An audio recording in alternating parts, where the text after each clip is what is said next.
anyone. After the meeting, please leave the interpretation devices on your seat. Thank you for your cooperation.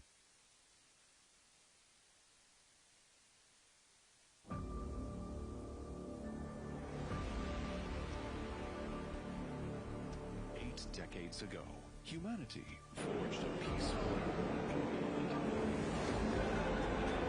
stands at a crossroads between division and unity. Multipolarity, conflict, our era demands a collective answer. The 12th Beijing Xiangshan Forum themed upholding international order and promoting peaceful development. Whose global wisdom could chart a path forward?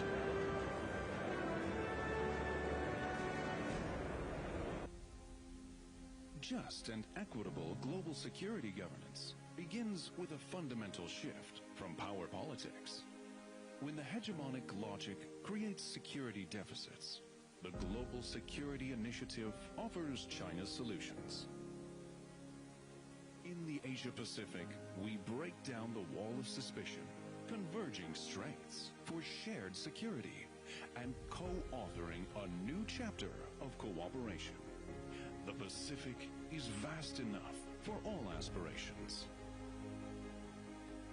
With the United Nations as its core and international law as its foundation, this beacon is shared by all of humanity, defending the vitality of multilateral mechanisms. The light of cooperation illuminates the path to security and development. Under the flames of war, there is no winner. Replacing confrontation with dialogue and healing the rifts with reconciliation. This is the answer of Eastern wisdom. Through pioneering paths to peace, reason's voice quenches the flames of conflict.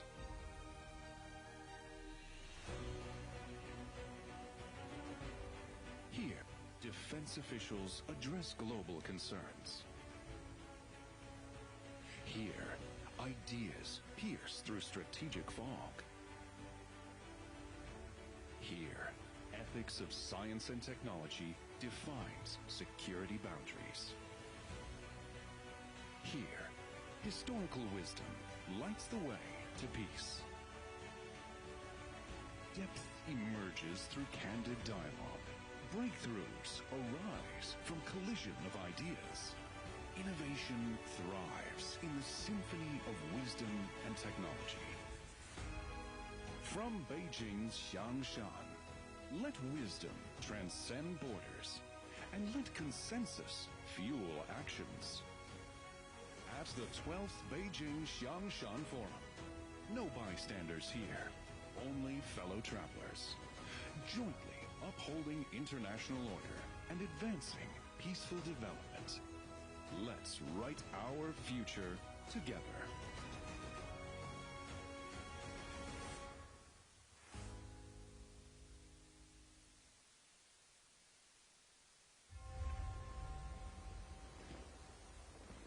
These hands greet the first light of dawn.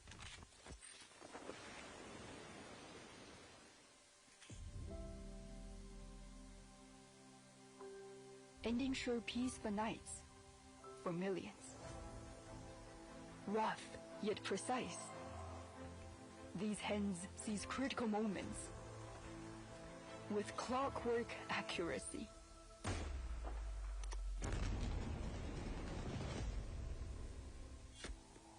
They brave bitter cold and scorching heat, building a steel wall to protect the nation. Time and again, they bid farewell to their loved ones.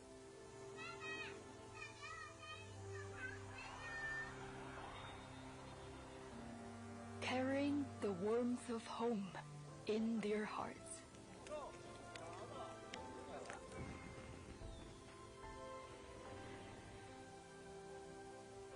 Yeah. 尊敬的各位来宾，开幕式将在5分钟后开始，请您尽快就座，并将手机等通讯设备置于静音状态。谢谢配合。Distinguished guests, the opening ceremony will start in 5 minutes. Please be seated and set your mobile phones and other communication devices to silent mode.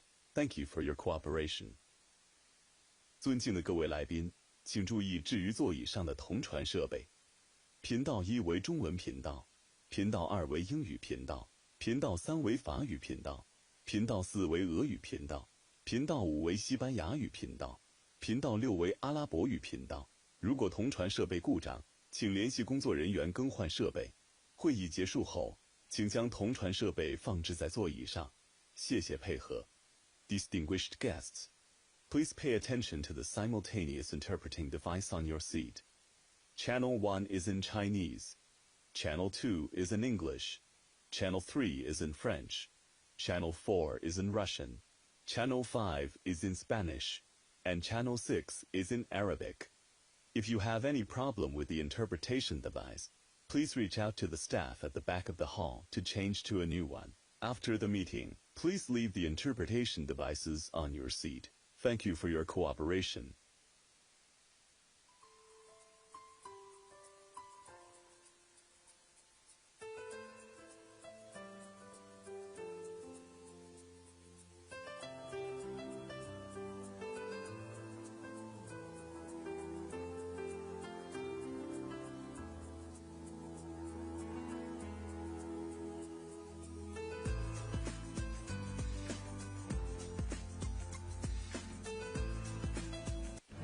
你给他讲一下。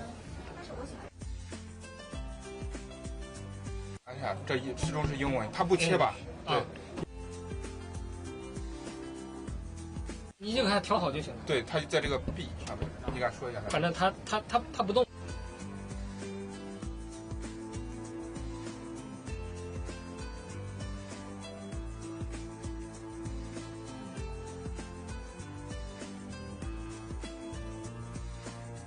说话的时候，它按成 B， 红的，红色。对。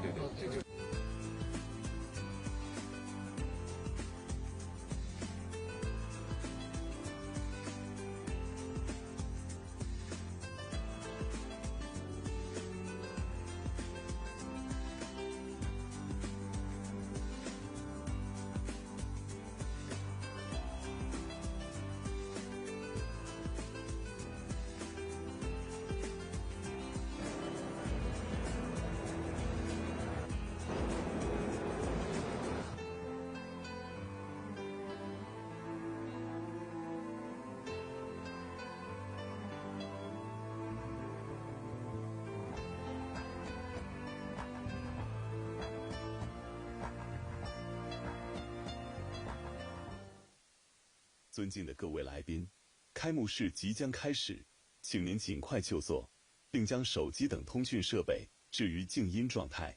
谢谢配合。Distinguished guests, the opening ceremony will soon start. Please be seated and set your mobile phones and other communication devices to silent mode. Thank you for your cooperation.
الان من روشن کم صدای منو دارین به فارسی؟ عالیه؟ باشه باشه قربونت جان منی قربانت یعنی خلاص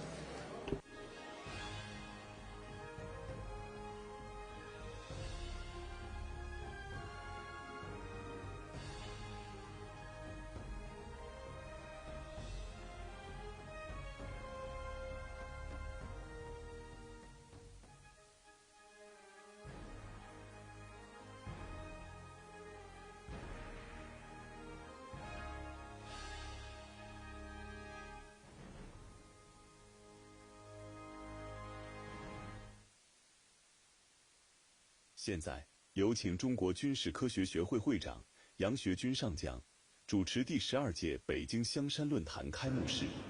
Now, let's invite General Yang Xuejun, Chairman, China Association for Military Science, to preside over the opening ceremony. اکنون آماده می‌شویم برای شروع مراسم افتتاحیه.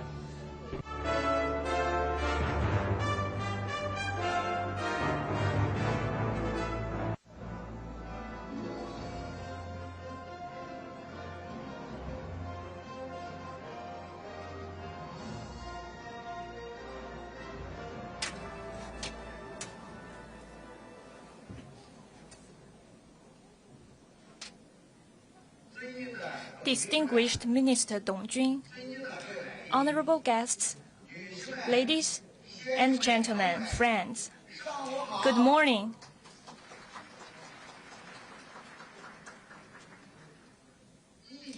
As the Chinese poem goes, the best time of the year worth remembering is when tangerines are green and oranges golden. In this beautiful season of fragrance and harvest, the 12th Beijing Xiangshan Forum formally convenes. Official representatives, experts, and scholars from more than 100 countries, regions, and international organizations have gathered here in Beijing for this grand event for peace. On behalf of the organizers of the forum, the China Association for Military Science, and the China Institute for International Strategic Studies, I would like to extend my warm welcome and hearty gratitude to all the guests coming to Beijing and to Chinese Defence Minister Admiral Dong Jun for attending the forum.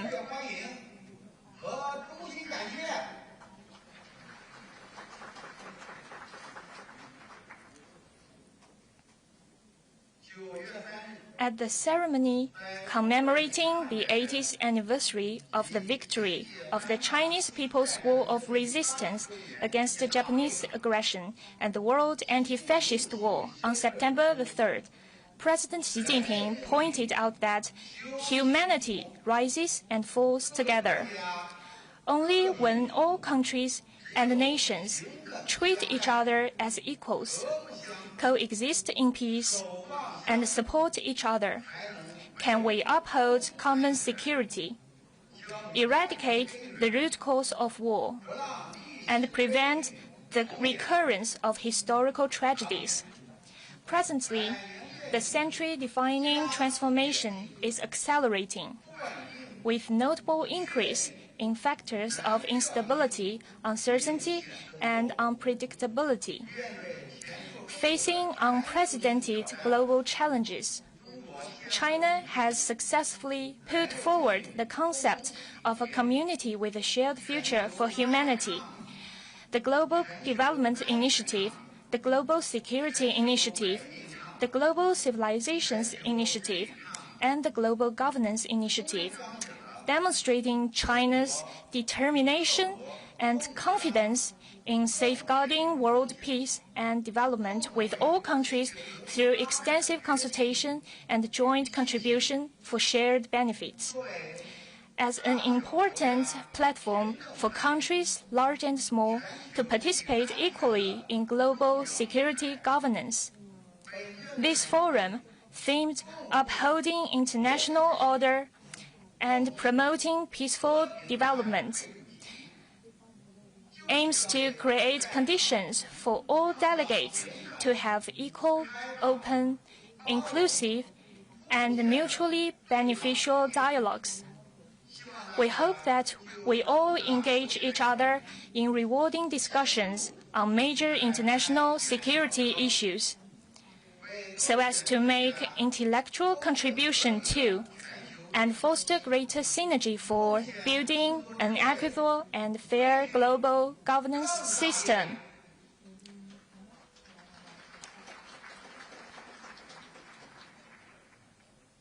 Now, let's welcome Admiral Dong Jun, the Chinese Minister of National Defense, to deliver the keynote speech. Welcome.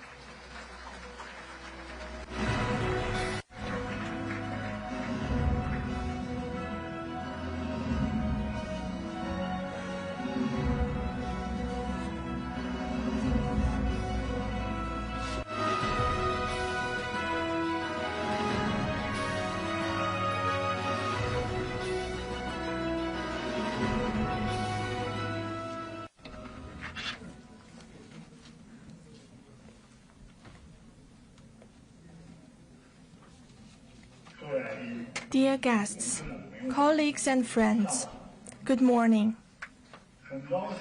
It gives me great pleasure to join you here in the golden season of autumn for the 12th Beijing Xiangshan Forum. On behalf of the Ministry of National Defense of the People's Republic of China, I would like to extend a hearty welcome to old friends and new friends coming to China for this rendezvous of peace. We look forward to fostering greater consensus and strength for the theme, upholding international order and promoting peaceful development. Dear guests, colleagues, and friends, this year, we commemorate the 80th anniversary of the victory of the Chinese People's War of Resistance against Japanese aggression and the World Anti-Fascist War, and of the founding of the UN. As we honor the past, so as to build a better future together, President Xi Jinping formally put forward the Global Governance Initiative, or the GGI. Together with the Global Development Initiative, the Global Security Initiative, and the Global Civilizations Initiative, the GGI is another Chinese solution proposed by President Xi Jinping to meet global challenges and solve difficult problems facing the world. China hosted grand commemorative events to highlight the truth that justice will prevail, peace will prevail, and the people will prevail.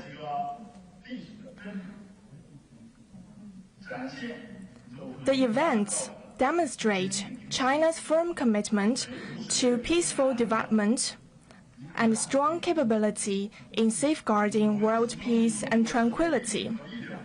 China will continue to make intellectual and material contributions for jointly building a brighter future for human society.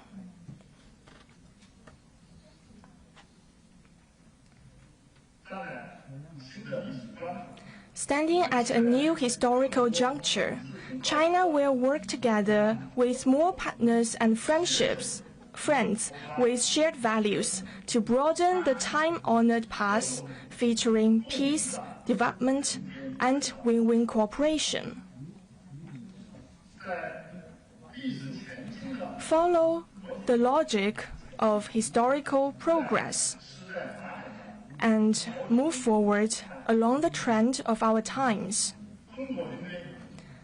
The Chinese military is ready to engage with all parties to have open discussions on global security and explore solutions to realize enduring stability, so as to build a world of lasting peace and universal security. In this vein, I would like to share 4 points. First, upholding historical justice. History carries the past and inspires the future. Though the World War ended 80 years ago, its indelible historical lesson constantly reminds us that we must have a correct perception of World War II history and firmly stand on the right side of history, so as to defend the outcome of human progress and pull strength to carry on. We need to bear in mind historical lessons. The catastrophic World War taught the international community a painful lesson. Since then, people across the world have remained highly vigilant against the root causes of war, such as hegemonic expansion, racial superiority, and contempt for international order. The world today is undergoing century-defining changes. Peace and development remain the underlying trend of the times. Our world is overshadowed by Cold War mentality, hegemonism, and protectionism. Worse still, the legacy of World War II has been used as a geopolitical tool by some countries, posing new threats and challenges to global peace. We must keep in mind historical lessons, see through disguised hegemonic logic and bullying acts and stand against them, and make utmost efforts to safeguard peace and justice. تلاش پیوسته داشته باشیم برای حفظ صلح و امنیت. In commemoration of the September 18th incident, air raid alarms will be sounded across China today to remind people that lessons of the past should not be forgotten and tragedies must not be repeated. We need to follow the prevailing trend of the times. Facing greater risks and challenges, it is more important for us to have a keen understanding of historical laws and head towards the right direction. Over the past 8 decades, people around the world have risen to challenges and made relentless efforts to fight for peace and strive for development. Though there are obstacles and setbacks from time to time, the call for peace, development, and cooperation has grown louder, and the global south has grown stronger. This has fostered an unstoppable force, moving the wheel of history forward.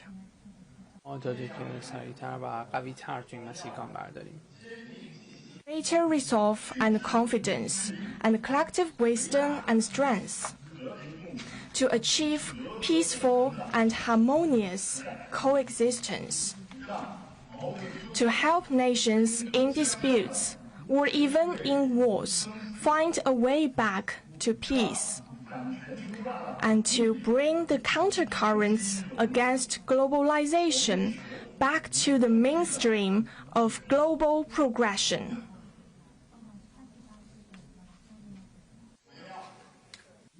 We need to build synergy for progress. The key to winning the victory of the world's anti-fascist war is solidarity for justice. that transcends different social systems, ideologies, cultures, and religions. Today, the world is standing at another crossroads. Peace or war, dialogue or confrontation, win-win or zero-sum. We must make the just and right choice. We need to build the widest consensus and unite the will and strength of the greatest majority to steer history towards the right direction. The military is a pillar for defending peace and justice.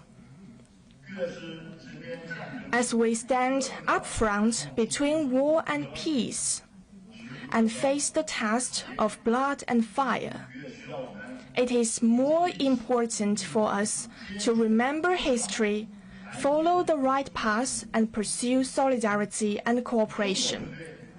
The Chinese military stands ready to work with all parties to serve as a force for global peace, stability, and progress. Second, reforming and improving global governance system. Our world is in a new period of turbulence and transformation, with growing deficit in global governance. It is therefore highly relevant for President Xi Jinping to put forward the GGI, guiding efforts in reforming and improving global governance. Military security and defense cooperation play significant roles in global governance. The Chinese military is willing to make joint contributions with our counterparts to building a more equitable global governance system. For us in uniform, 4 things are critical. We must ensure sovereign equality, the cornerstone of global governance. Behaviors such as external military interference, seeking sphere of influence, and coercing others into taking sides run counter to the principle of sovereign equality and will plunge the international community into chaos and conflicts. We need to follow the trend of our times, respect the development paths and security concerns of other countries, increase the representation and say of developing countries in international affairs, and accommodate the interests of the majority of countries in a more balanced manner. The military is responsible for providing strategic support for national sovereignty.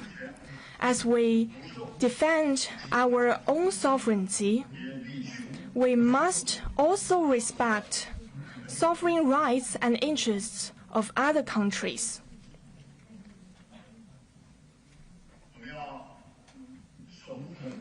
We must defend the post-war order. In the past 80 years, it is the UN-centered international system that established widely recognized norms and principles and provided for overall peace in the world. When we advocate reforming and improving global governance system, we do not intend to overturn the existing order or to create a new one. Rather, the goal is to reinforce the cornerstone and pillars of the system.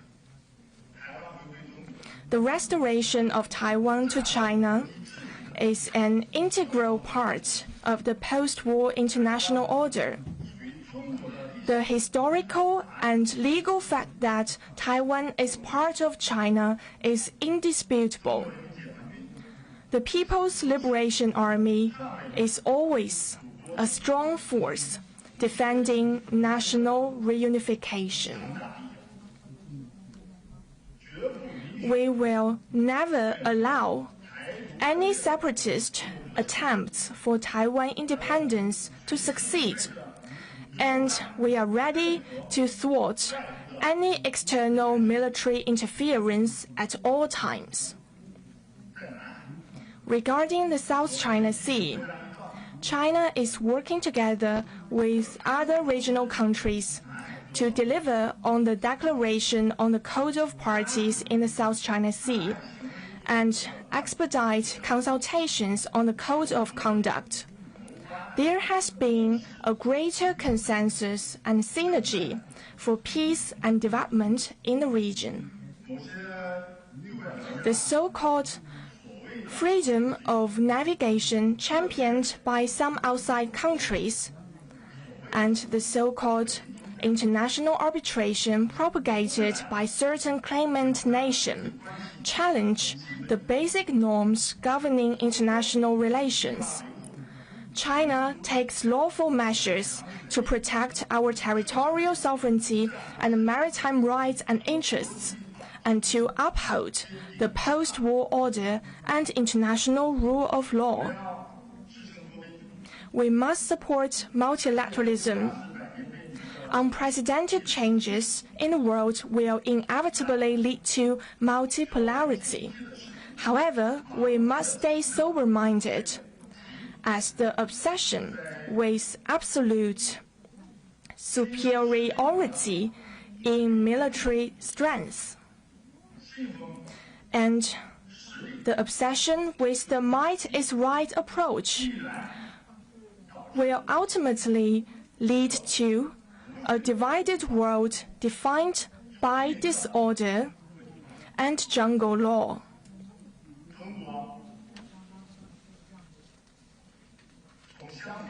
China believes countries are interdependent, advocates building an equal and orderly multipolar world, and practices true multilateralism.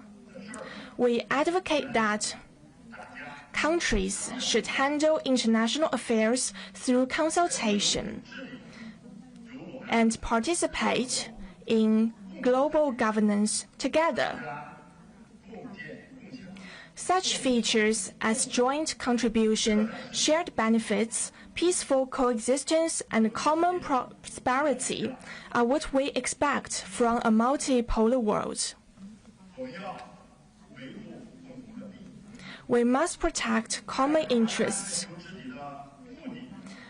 The ultimate objective of reforming and improving global governance is to enhance human well-being. In a world of growing security risks, the role of military security has become more prominent. Military power directly supports the maintenance of peace and security, and military cooperation can have positive impact on cooperation in other areas and bolster mutual trust. Seeking peace and security for all. The Chinese military is ready to join hands with all parties to support and defend common development and security, and to bring the benefits of global governance to everyone. Third, safeguarding peace and righteousness. To cherish and safeguard peace is where the mission and the value of armed forces lies. In today's changing and turbulent world, the military strategies we adopt, the roles we put on our armed forces, and the defense relations we build with others will determine whether we have a future of peace or war. We need to advocate the vision of peace. Only when military strategies are made to promote peace can we avoid conflict and wars in the first place. A military strategy based on strength, containment, and deterrence is zero-sum by nature. It will only increase hostility and eventually backfire.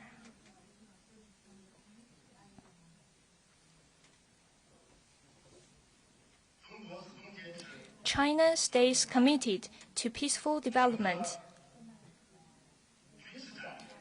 Our military strategy is well aligned with our nation's development strategy. We build our military to safeguard national sovereignty, security, and development interests. In our opinion, exerting pressure, coercion, or resort to force should be avoided in interacting with other countries and resolving international disputes. Instead, we need to have dialogues to manage disagreements and bridge differences so as to eliminate the root causes of conflict and confrontation.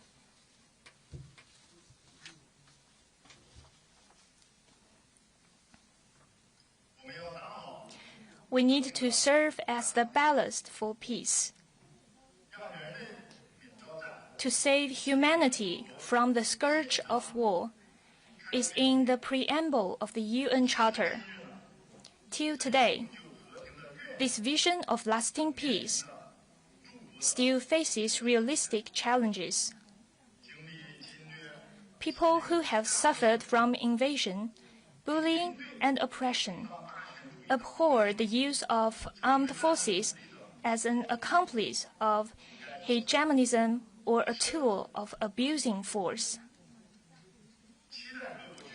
They hope militaries can do more to prevent wars and conflicts.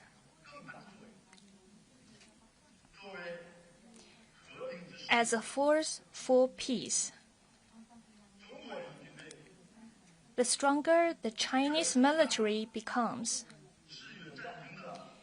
the greater our capability to restrain war and preserve world peace and development. The Chinese side is willing to work with all peace-loving forces to resolutely safeguard the victorious outcomes of World War II and the post-war international order, help other militaries to enhance their capabilities to protect their legitimate rights and interests, and shoulder the historical responsibility of maintaining world peace. We need to build friendship for peace. Sound and stable mil-to-mil relations are an important guarantee for world peace. Military alliances and political blocs are small, exclusive groups that serve hegemonic and selfish interests. Internationally, countries in these blocs view others as either friend or foe, and internally they carve up interests together. To maintain legitimacy, they have to create opponents and keep fueling division and exporting chaos. We must stay highly vigilant against and oppose such moves. China believes in partnership rather than alliance. We are open to have as many friends as possible and work together to build a new type of security partnership. We advocate to diffuse security risks through solidarity and collaboration, and address security challenges through equality and mutual benefit, so as to make positive contributions to lasting peace and stability in the world.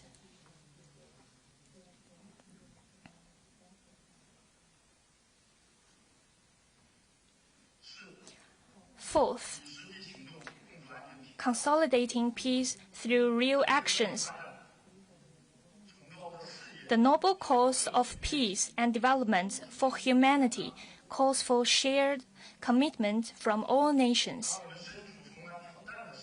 In an era fraught with challenges, cooperation is our best option and the only way to achieve lasting peace. To this end, I'd like to make 4 proposals.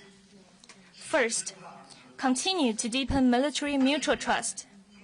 Over the years, the Chinese military has built trust and enhanced cooperation with militaries of other countries and effectively safeguarded our shared interests. The Chinese side will continue to follow the principle of promoting solidarity and mutual trust, ensuring common security for all, and seeking common ground while shelving differences.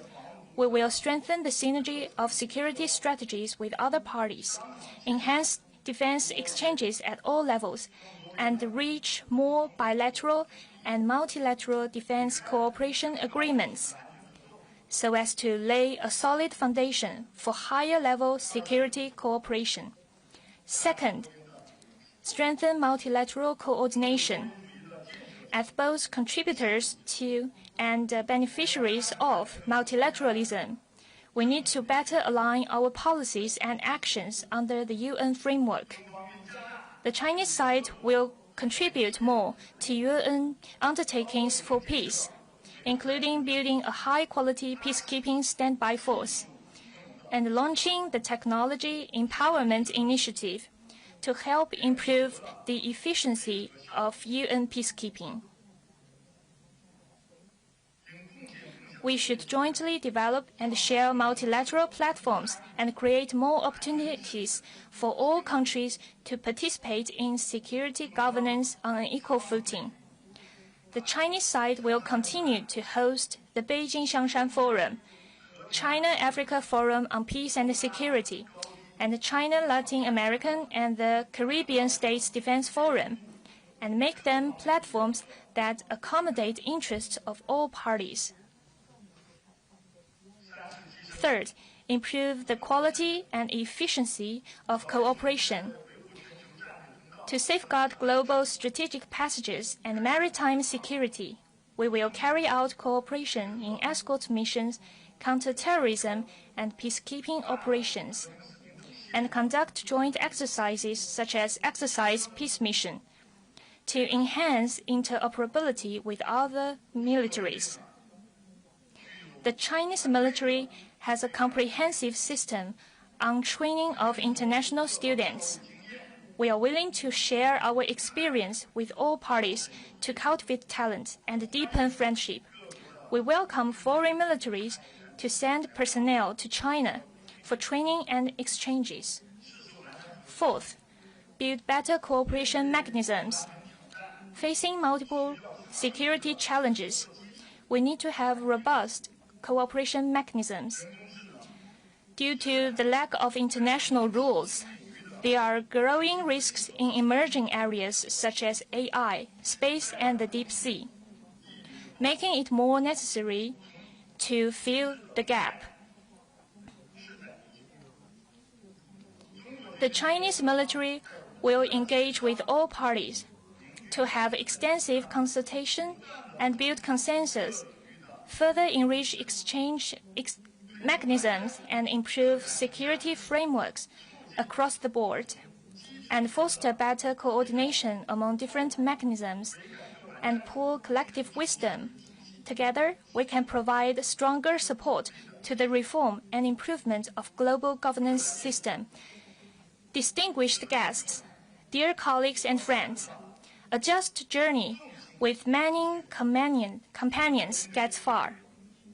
The PLA will work with militaries around the world to march forward toward the right direction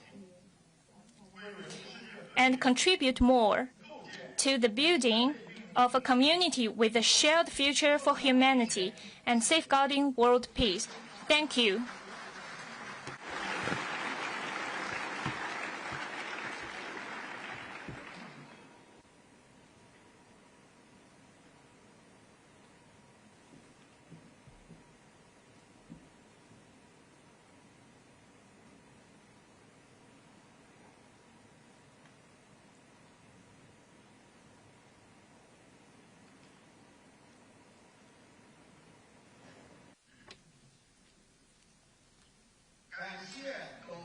Minister Dong Jun, thank you for your wonderful speech. Just now, in his keynote speech, Minister Dong Jun emphasized that the Chinese military is willing to work with all militaries to firmly defend historical justice, improve the global governance system, follow the just path of peace, and jointly ensure security for all with concrete actions. In the following 2 days, we will hold 4 plenary sessions to discuss major issues such as global security governance, Asia-Pacific security cooperation, safeguarding international order, and building regional peace. We hope you can plunge yourself into the discussions, engage each other with insights, and contribute more to the forum. This concludes the opening ceremony. We are now taking a short break. Please do not leave your seats. And the first plenary session will begin shortly. Thank you.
尊敬的各位来宾，全体会议即将开始，请您尽快就座，并将手机等通讯设备置于静音状态。谢谢配合。Distinguished guests, the plenary session will soon start. Please be seated and set your mobile phones and other communication devices to silent mode. Thank you for your cooperation.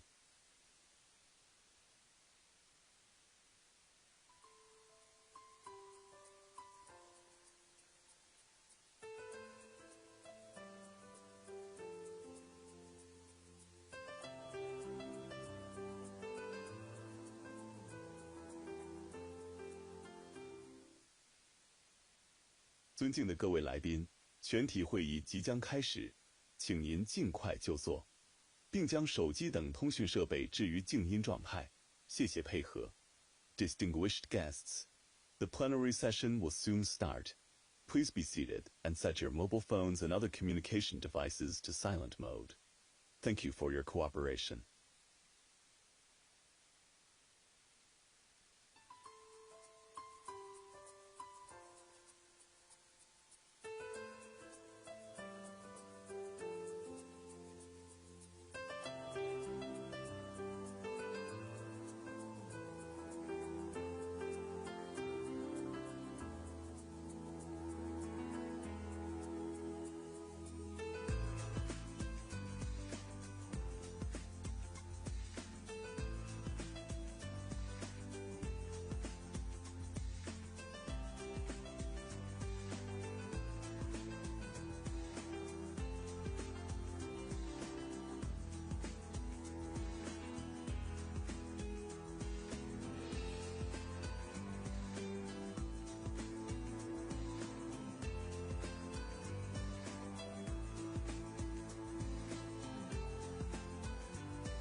尊敬的各位来宾，全体会议即将开始，请您尽快就座，并将手机等通讯设备置于静音状态。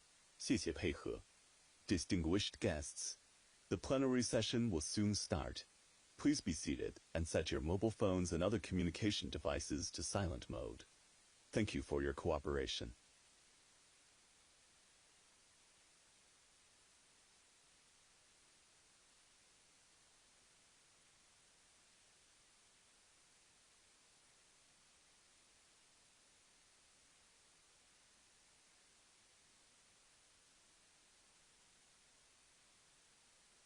现在有请军事科学院科技委副主任常伟少将主持第一次全体会议。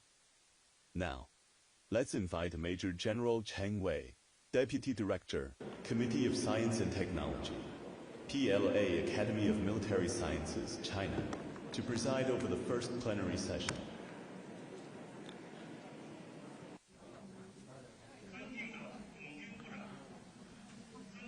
Your Excellency Admiral Dong Jun, distinguished guests, ladies and gentlemen, dear friends, now the first plenary session is in order. At present, the world is undergoing profound changes unseen in a century.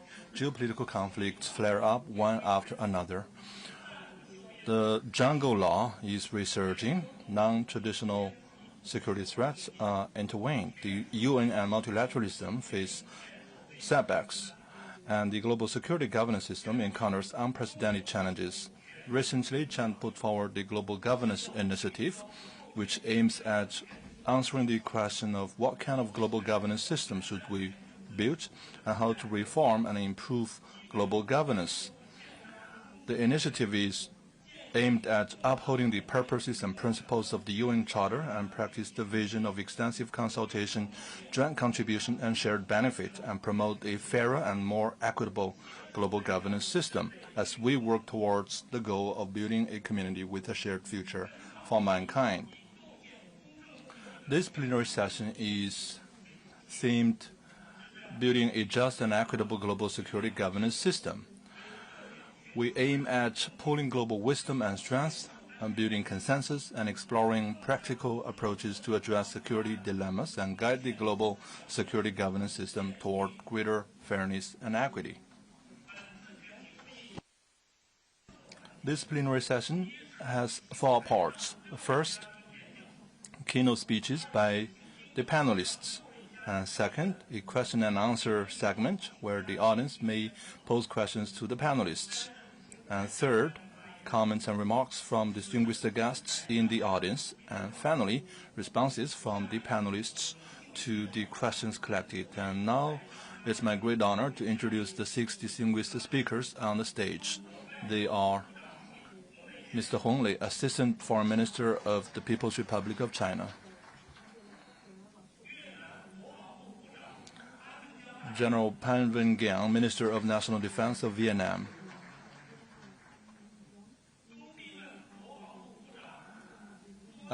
Major General Donaciano Gausta Gomes, Minister of Defense of Timor-Leste.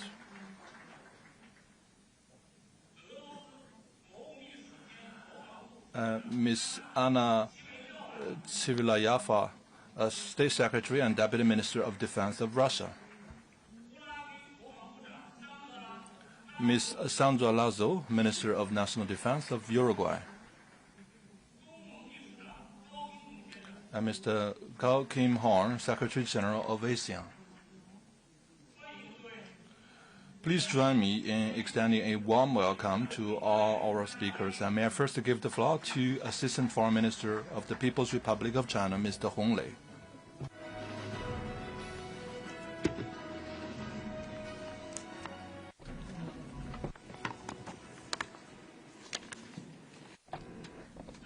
Your Excellency Minister Dong Jun, distinguished guests, ladies and gentlemen, it's a great pleasure to join you in this golden autumn season at the Beijing Xiangshan Forum and have exchanges on reforming and improving global security governance and working for a community with a shared future for humanity. This year marks the 80th anniversary of the victory of the World Anti-Fascist War and the founding of the UN.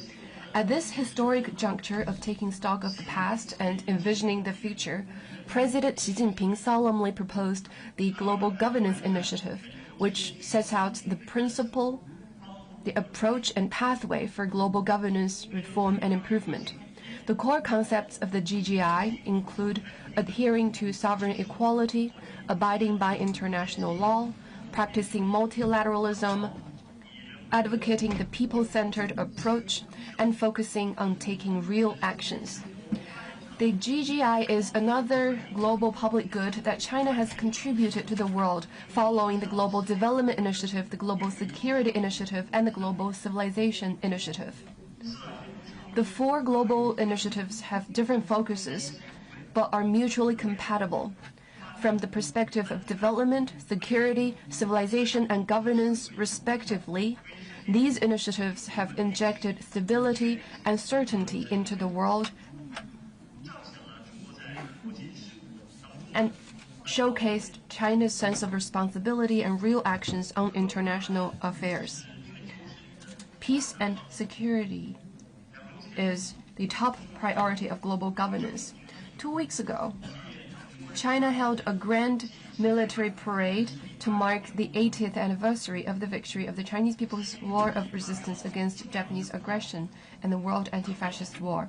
President Xi Jinping delivered an important speech in which he emphasized that humanity rises and falls together, and that only when all countries and nations treat each other as equals, coexist in peace and support each other, can we uphold common security, eradicate the root cause of war, and prevent the recurrence of historical tragedies.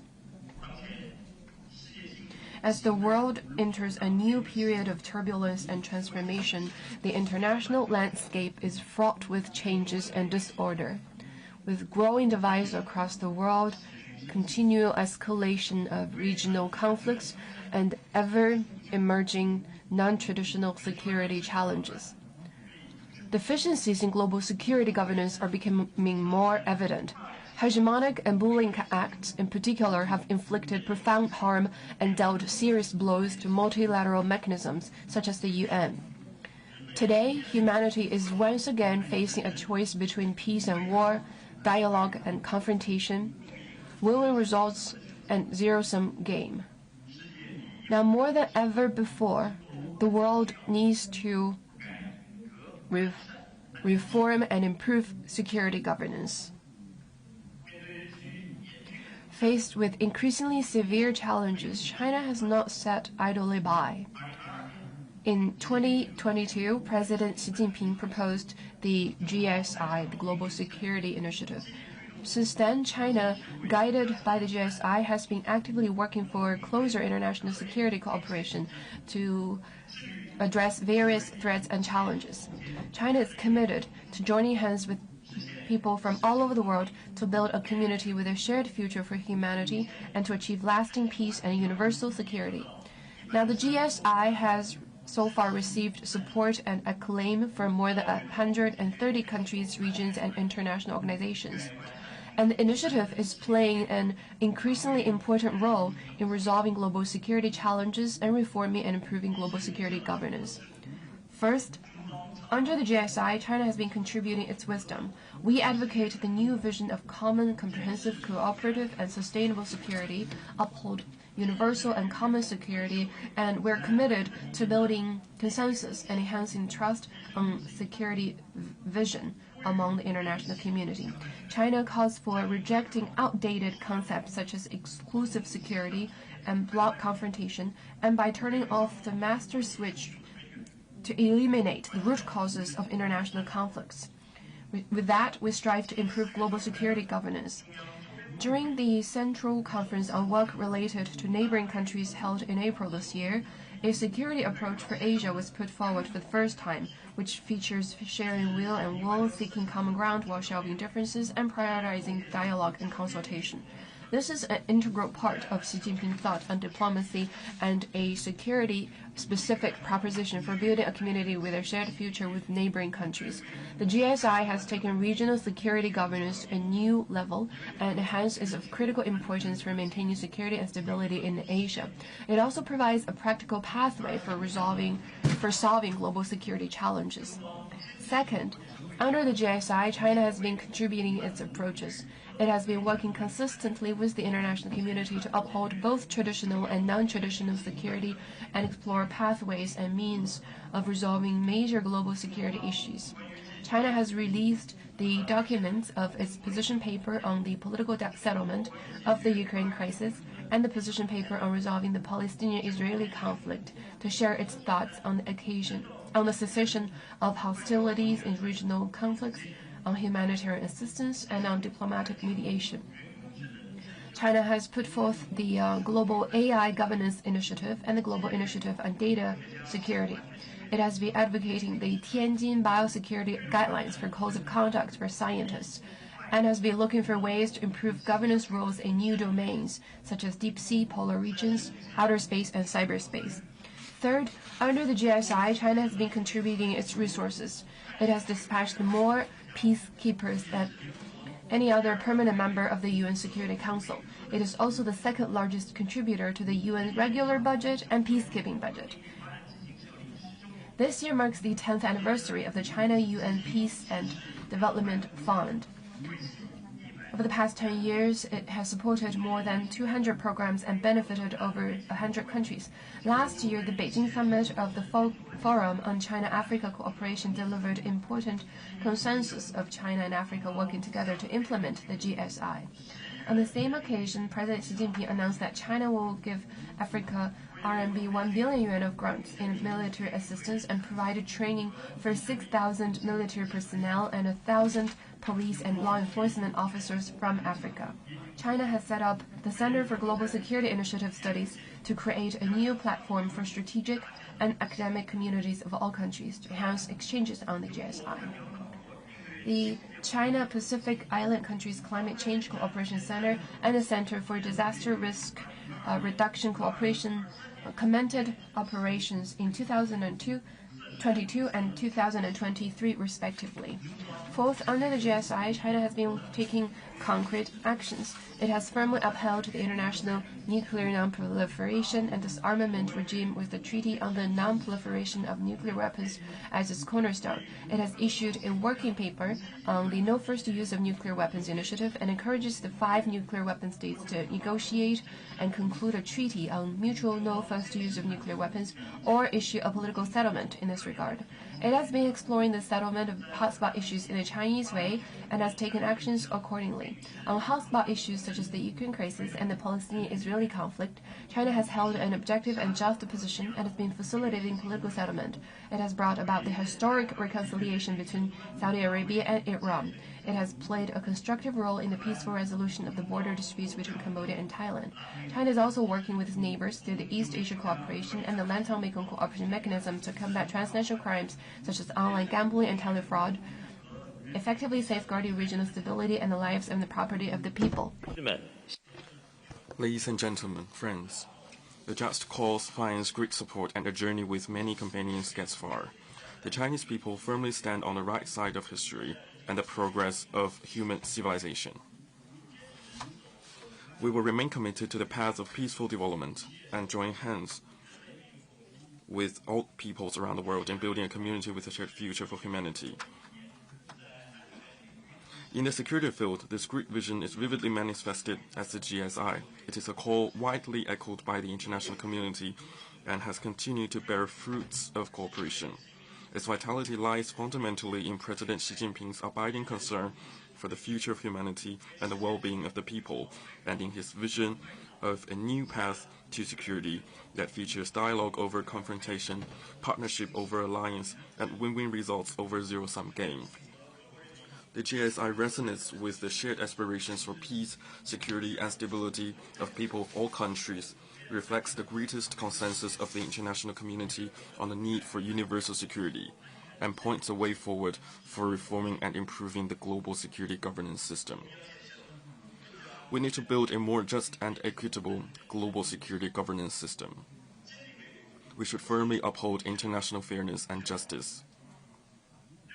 All countries, regardless of size, strength, and wealth, should be equal participants, decision makers, and beneficiaries in global security governance. People of all countries should be able to participate in global security governance and share its benefits. Humanity is an indivisible security community where the legitimate and reasonable security concerns of every country should be taken seriously. As a natural member of the Global South, China has always lent firm support to fellow developing countries in their just actions of safeguarding sovereignty, security, and development interests, and in enhancing their representation and voice in global security governance. We need to build a more inclusive and united global security governance system. We should uphold the vision of global governance featuring extensive consultation and joint contribution for shared benefit, practice multilateralism, firmly safeguard the status and authority of the UN, and ensure its irreplaceable role in global security governance. China is ready to work with the international community to comprehensively and fully observe the purposes and principles of the UN Charter and other universally recognized basic norms of international relations in their entirety, oppose double standards and cherry-picking, and oppose house rules of a few countries that are not authorized by the UN or even contradict the spirit of the UN Charter. China will work with all parties to strengthen international security cooperation under the framework of the UN and to promote stronger synergy, coordinated implementation, and mutual reinforcement between the GSI and the UN's Pact for the Future in improving global security governance. We need to build a more pragmatic and effective global security governance system. We should make our own national interests part of global interests and truly deliver our promises. In particular, major countries should lead by example and shoulder responsibilities. The Global South countries should look out for each other and pursue collective advancement through solidarity.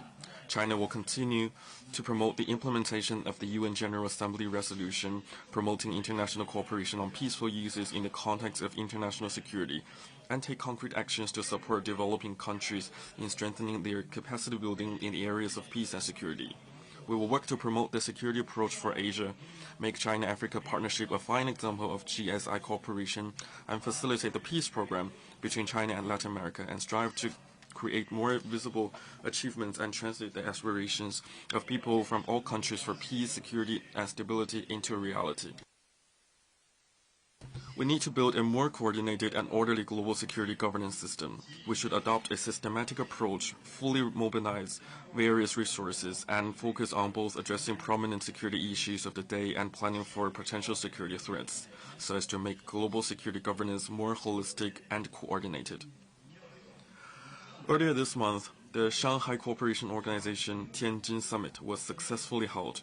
One of the outcomes of this summit was the establishment of the 4 Centers for Security Cooperation, another significant step in this SCO's efforts in security cooperation. China will work with all parties to promote the SCO, BRICS, Conference on Interaction and Confidence Building Measures in Asia, China Central Asia Summit, FOCAC, China CELAC Forum, East Asia Cooperation, and other mechanisms to play a greater role in security governance. The Beijing Xiangshan Forum is an important platform for implementing the GSI and strengthening international exchange and cooperation. We look forward to the active participation from all parties to enhance communication, build consensus, and contribute ideas and insights for reforming and improving global security governance. Ladies and gentlemen, friends, as the Chinese saying goes, gather the strength of everyone and there is nothing invisible. In the face of the changes of the times and the question of history, China proposed the building of a community with a shared future for humanity, which unequivocally calls for global solidarity and advocates peaceful development over conflict and confrontation, and common security over absolute security. China will uphold the vision of a community with a shared future for humanity and remain steadfast in contributing to world peace, defending common security, and providing public goods. We are ready to work with all parties to implement the GSI and continuously reform and improve global security governance so as to make new contributions to maintaining world peace and stability and promoting a community with a shared future for humanity. Thank you.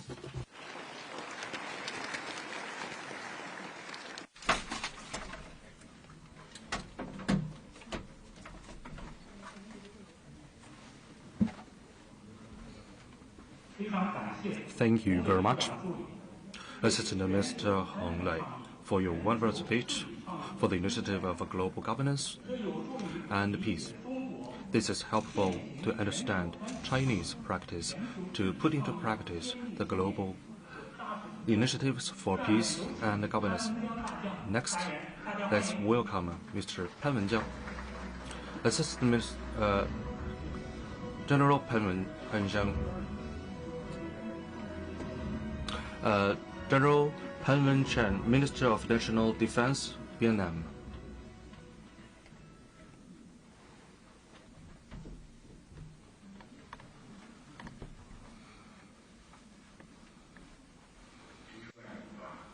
Chairman, ladies and gentlemen, I'm honored to join you in attending the 12th Beijing Xiangshan Forum. The Beijing Xiangshan Forum has becoming an increasingly leading international forum. I would like to sincerely thank Admiral Dong Jun, Minister of National Defense of the People's Republic of China, for inviting me to attend this forum. Thank the host and the organizing committee for allowing me to speak at the forum with the theme, Building a Just and Equitable Global Security Governance System, a topic that is both urgent and strategic, closely linked to peace and sustainable development of mankind. The Beijing Xiangshan Forum has become an important meeting place for countries to exchange frankly, enhance understanding, and build trust.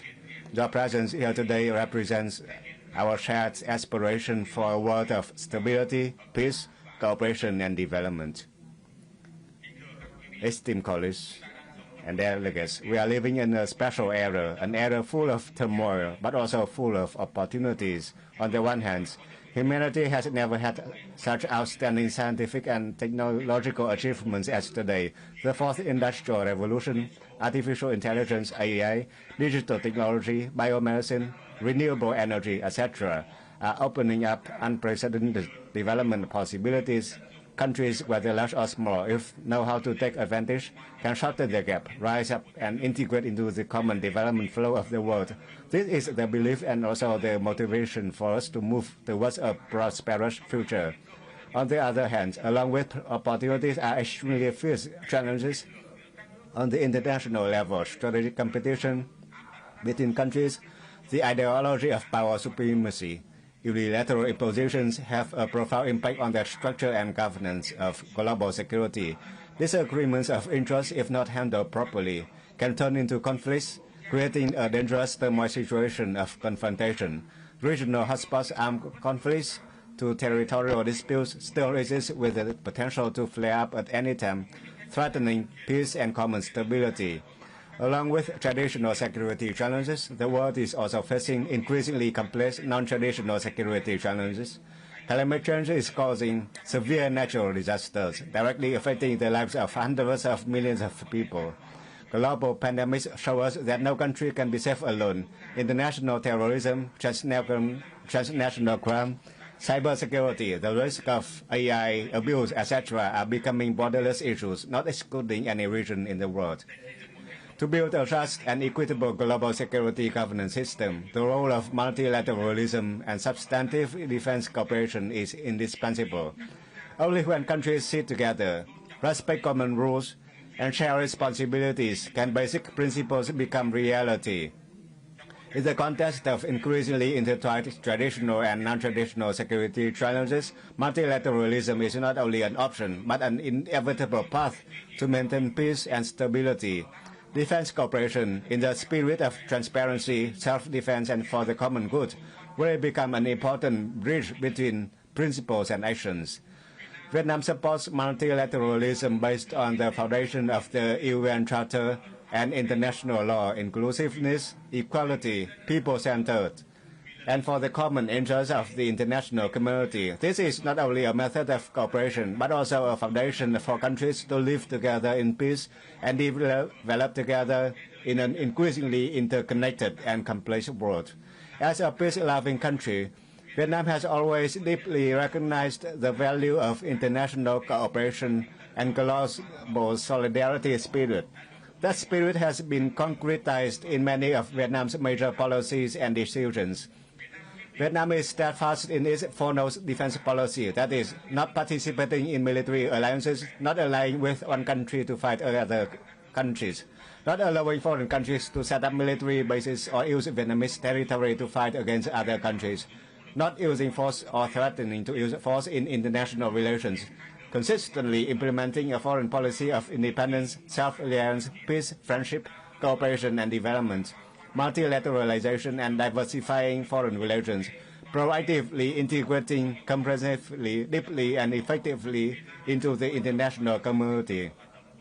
Vietnam has attached great importance to and actively participated in the activities of the UN, the ASEAN, and many other international multilateral frameworks and forums, including Beijing Xiangshan Forum since its inception.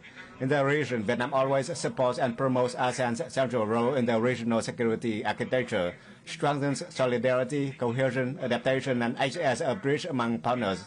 Vietnam, as an ADMM Plus members, have implemented substantive cooperation in 7 ADMM Plus expert working groups to build capacity and trust not only within ASEAN but also with external dialogue partners. Globally, Vietnam has actively participated in the UN mechanisms on development, peacekeeping, and responding to non-traditional security. Since 2014, we have sent over 1,100 officials and staff to UN peacekeeping missions and headquarters, including a field hospital in South Sudan and an engineering unit rotations in the Abyei region. Most recently, we have sent forces to support Turkey in 2023 and Myanmar in 2025 to overcome earthquake consequences.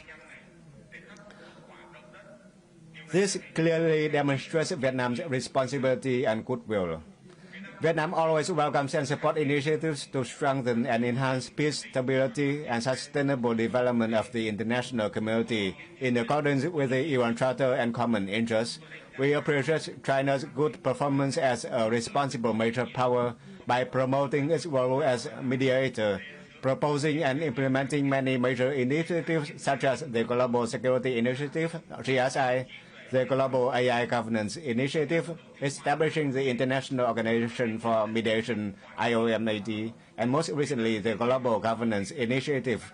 Vietnam shares and supports the common spirit of these initiatives, which is to take peace, cooperation, and development as the orientation, resolving disagreement through dialogue and international law.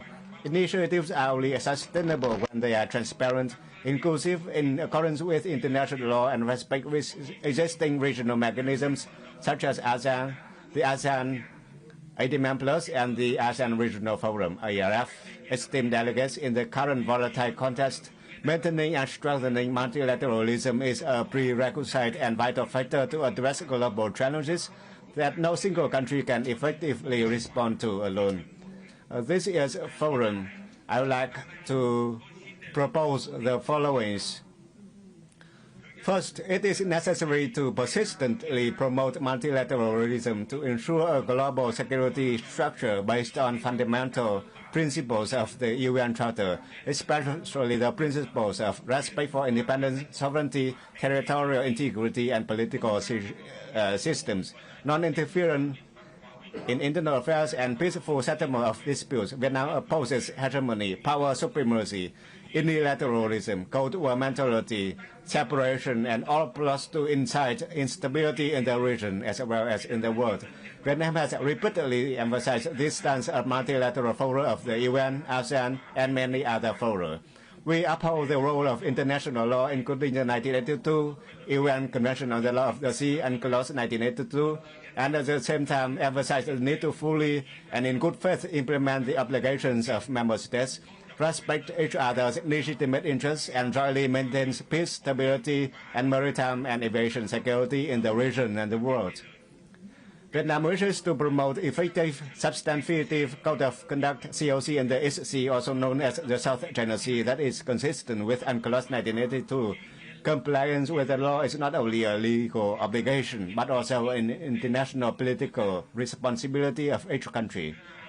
Second, promote practical cooperation on global issues, especially in the areas of non-traditional security, such as climate change, cybersecurity, food security, energy security, AI, counterterrorism, and transnational crime.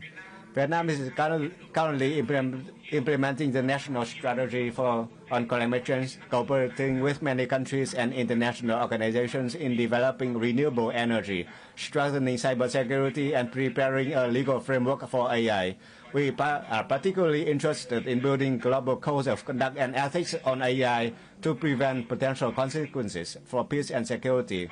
Third, modernize multilateral institutions, promote reform of the UN, especially the Security Council, to ensure the capacity to respond promptly to all crises on a global scale, and ensure that the voices of small and developing countries are fully heard in global fora. Vietnam actively participates in the UN reform processes while promoting initiatives to improve the effectiveness of the peacekeeping missions to which we are contributing forces, as well as international search and rescue operations. Vietnam has also successfully hosted the ASEAN Future Forum 2025, AFF 2025, the Partnership for Green Growth, and the Global Goals 2030 P4G Summit.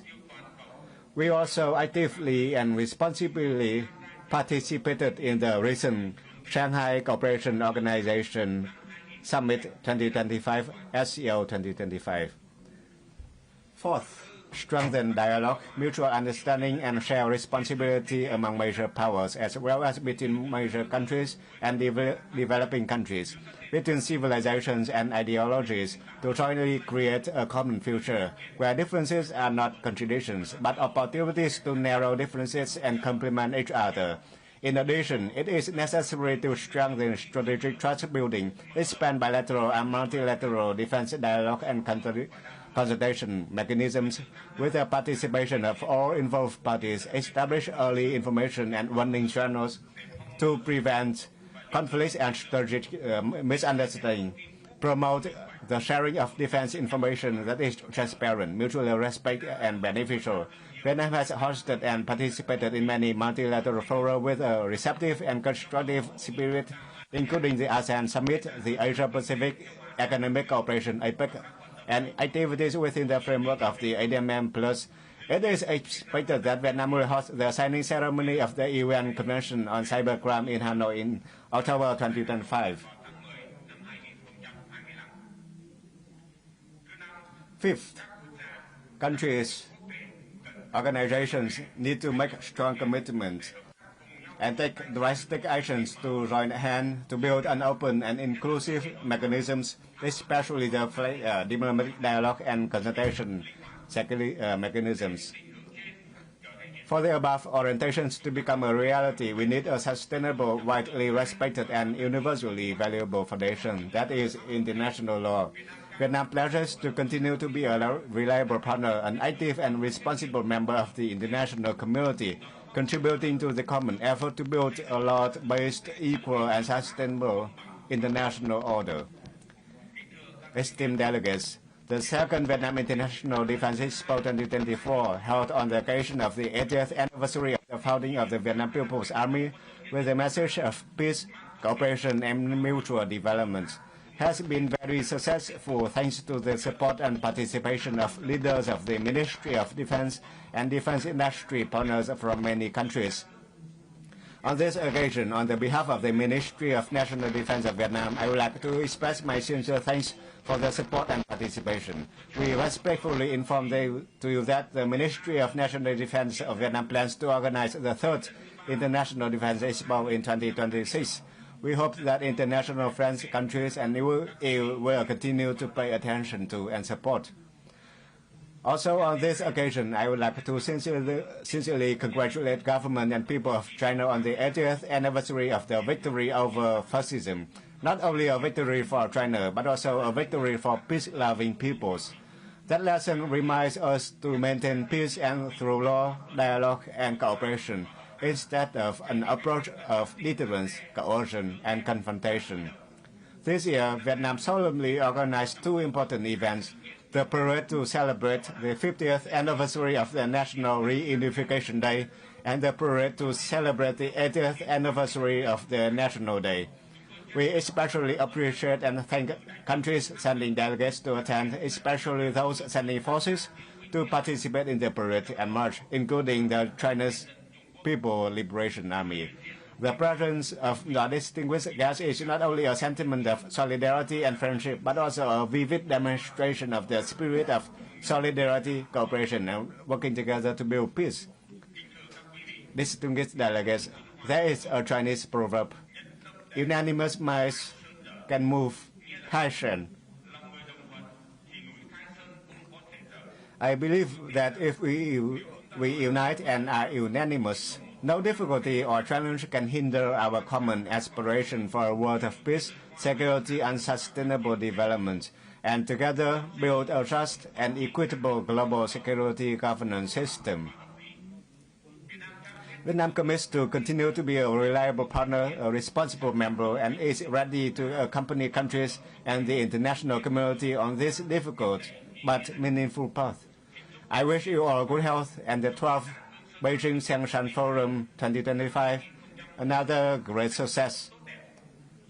Thank you very much for your kind attention.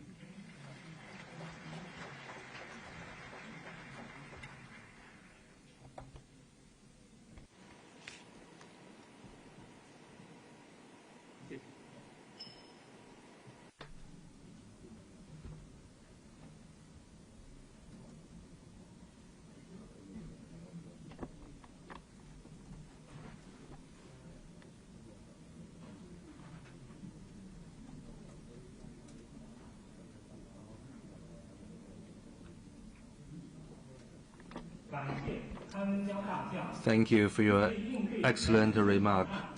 by General Pan Renjiang for your constructive remarks for global governance. Next, let's welcome Mr. Radam Donazio Castro Jun, Minister of Defense, Panelist.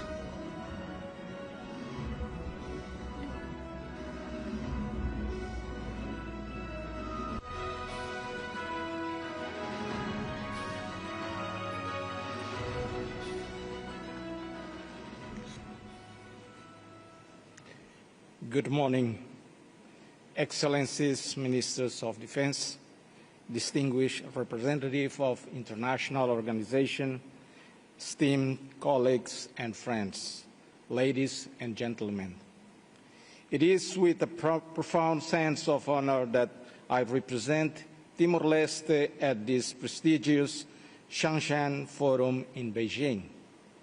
Over the years, this gathering has become an essential space for strategic dialogue and for building trust among nations, regardless of its size or power.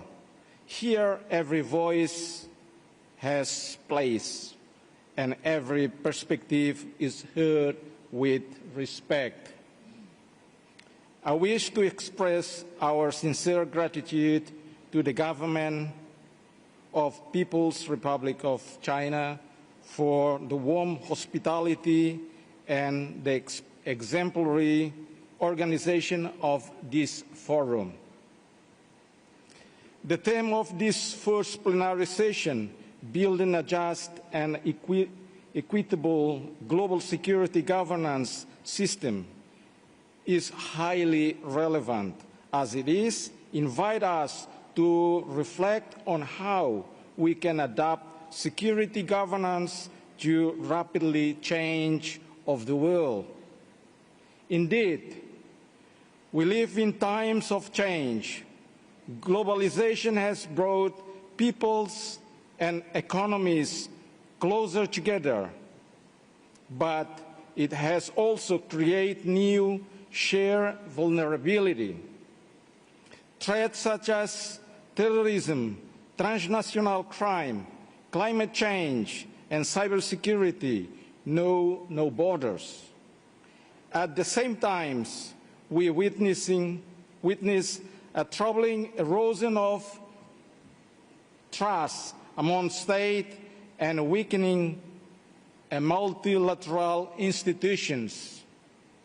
In this context, it becomes urgent to look to the future with courage and determination. This session offers us the opportunity to identify causes of the current deficit in global security governance, to reflect on the necessary reform to revitalize it, and to discuss the role of each state, large or small, can play in this collective effort. Timor-Leste participates with openness, sharing its experience, principles, and vision for the fairer and more balanced international order. Excellencies, the reality shows us that the international security system faces serious limitations. This deficit largely results from three interconnected factors. First, the persistence of the structural inadequacies. Many small developing countries remain unrepresented in global decision-making process, despite being deeply affected by their consequences. This exclusion generated frustration, undermines the legitimacy of institutions, and weakens their capacity for action. Second, the selective application of international norms, universal principles such as sovereign equality, for the peaceful settlement of dispute are sometimes invoked asymmetrically, depending on convenience. This inconsistency fuels mistrust, open the doors to unilateral practices, and make it increasingly difficult to achieve lasting consensus. Finally, the insufficiency of response to emerging threats international system was mainly designated to deal with armed conflict between states. Today, however, we face multidimensional risks, climate change, threatening the survival of entire community, pandemics exposing global vulnerability, terrorism and transnational crime ignoring borders, or cyber attacks that affect all of us. Despite the seriousness of these challenges, they still do not receive the attention and resources proportionated to their urgency. For Timor-Leste, this deficit does not stem solely from the lack of institution. It arises above all from the absence of political trust and effective solidarity. When state places immediate interests above the common good, collective security is weakened and people become more vulnerable. If we recognize this weakness, we must also assume the responsibility to correct them. Reform and global security governance require adjustment structure and equality renewing commitment and priorities. First and foremost, inclusive multilateralism must be strengthening. Only a system where all states have both voice and responsibility can be truly legitimated. Experience showing that small nations can serve as a bridge builder and consensus mediators, precisely because they pose no threat and bring them moral credibility. Second, it is essential to reassert that the United Nations Charter as the foundation of the international order. The United Nations must be strengthened, particularly with respect to the Security Council, to better reflect the reality of the 21st century. Above all, it is crucial to ensure that international norms are applied consistently without selectivity. Third, we must give priority to prevention. Investing in prevention diplomacy, mediation mechanism, and monitoring mission is more effective and less costly than repairing the damage of war. Timor-Leste, which transformed a painful process into reconciliation and lasting peace, know well the value of prevention. Another indispensable point is to broaden the security agenda. Issues such as climate change, cybersecurity, maritime security, global health, and food security must be fully integrated into international debate. Though less visible than armed conflict, these threats have a direct impact on people's lives and on stability of nations. Finally, security must work hand in hand with development. There is no peace without social justice, inclusion, human dignity. Integrating the Sustainable Development Goals into the system of security governance is not only a political choice, but strategic necessity.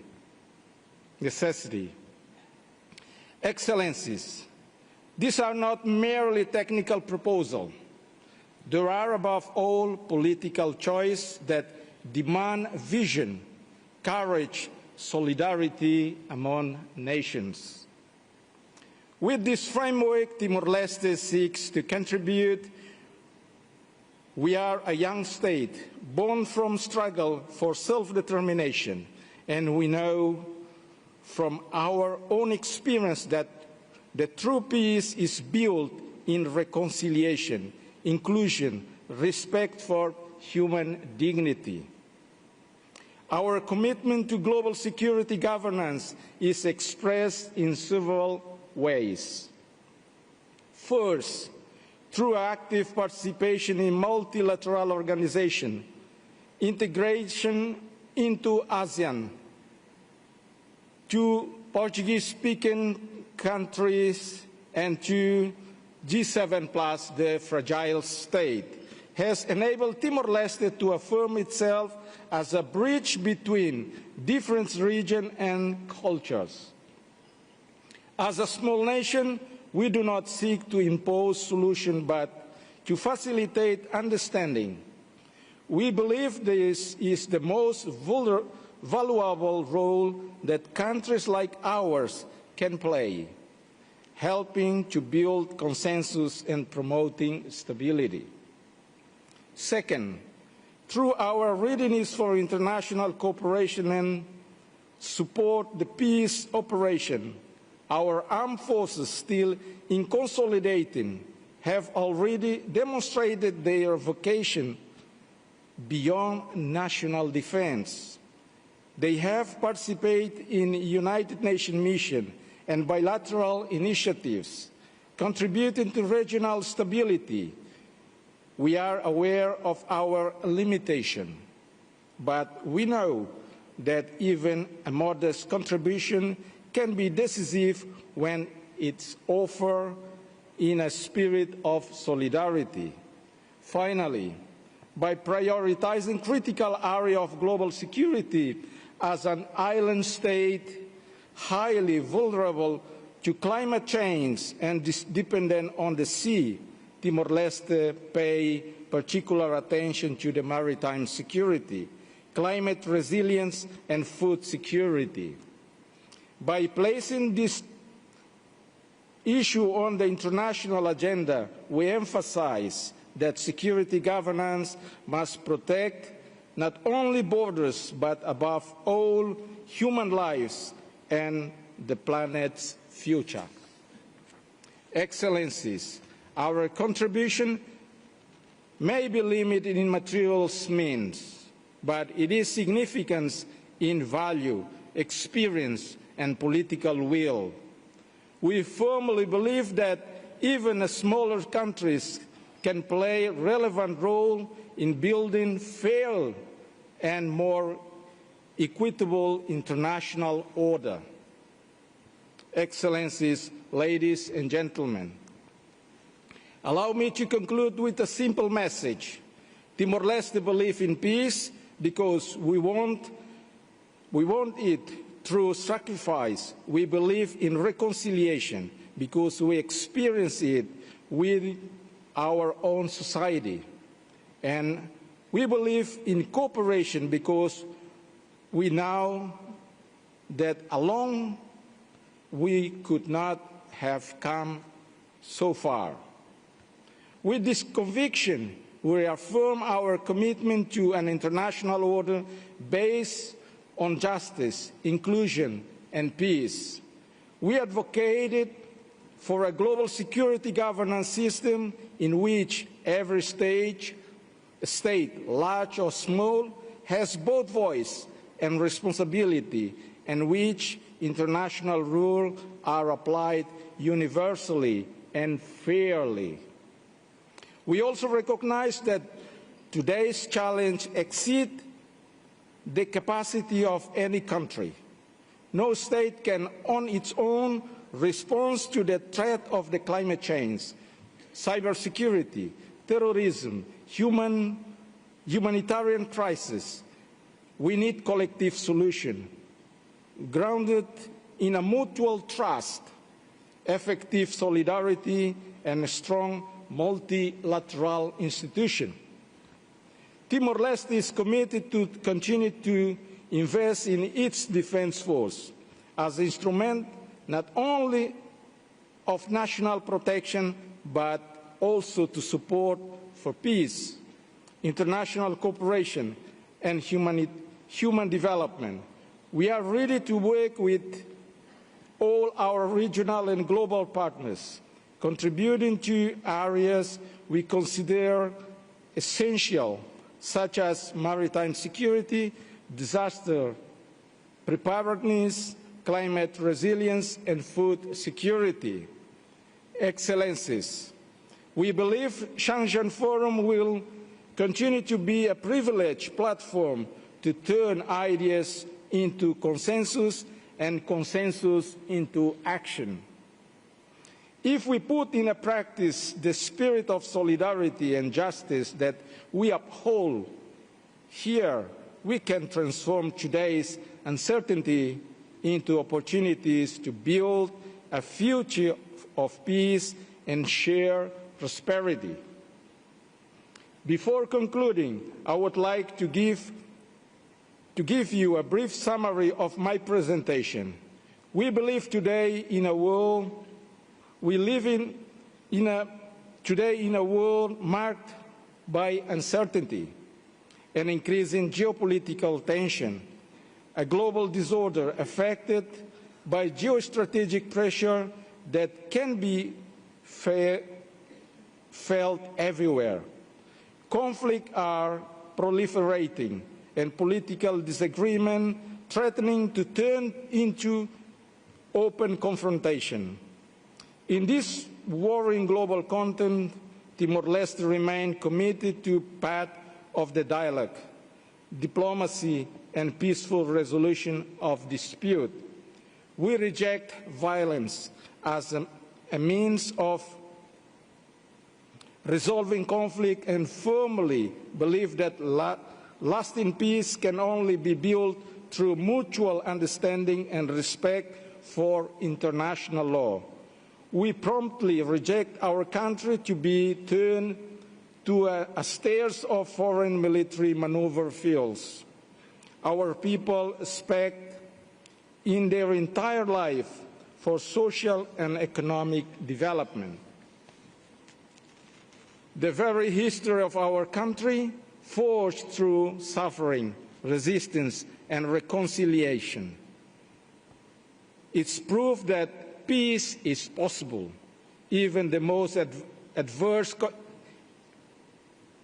adverse context. We have shown to the world that independence and justice can be achieved without hatred or revenge, through dialogue, passion, and courage. It is the same philosophy that guides our commitment to multilateralism, to principle of United Nations Charter, and to an international order based on state sovereignty and human dignity. We therefore reiterate our principled position. Conflict must be resolved through negotiation, not using force.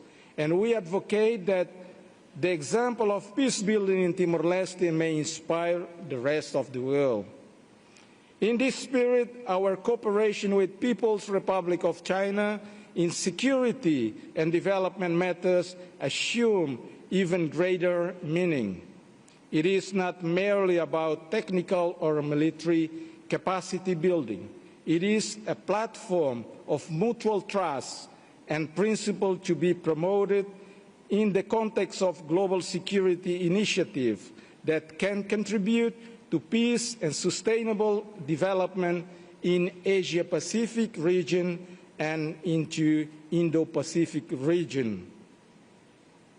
We believe that China's constructive engagement with development countries, including Timor-Leste, can play an important role in building a more balanced, supportive, and peaceful international system.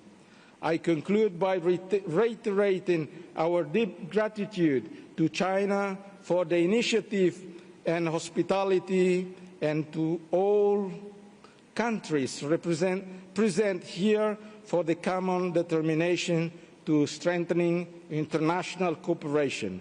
Timor-Leste is ready to work with you in this direction. Thank you very much for listening.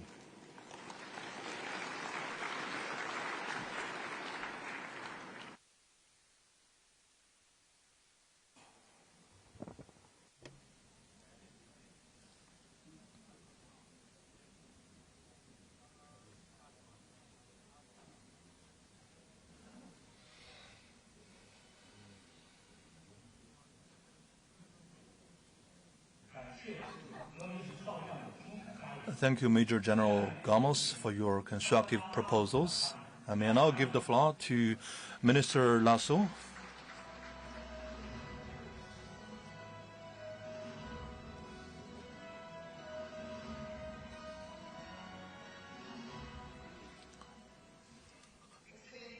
Ministro de Defensa Nacional de la República Popular China, señoras.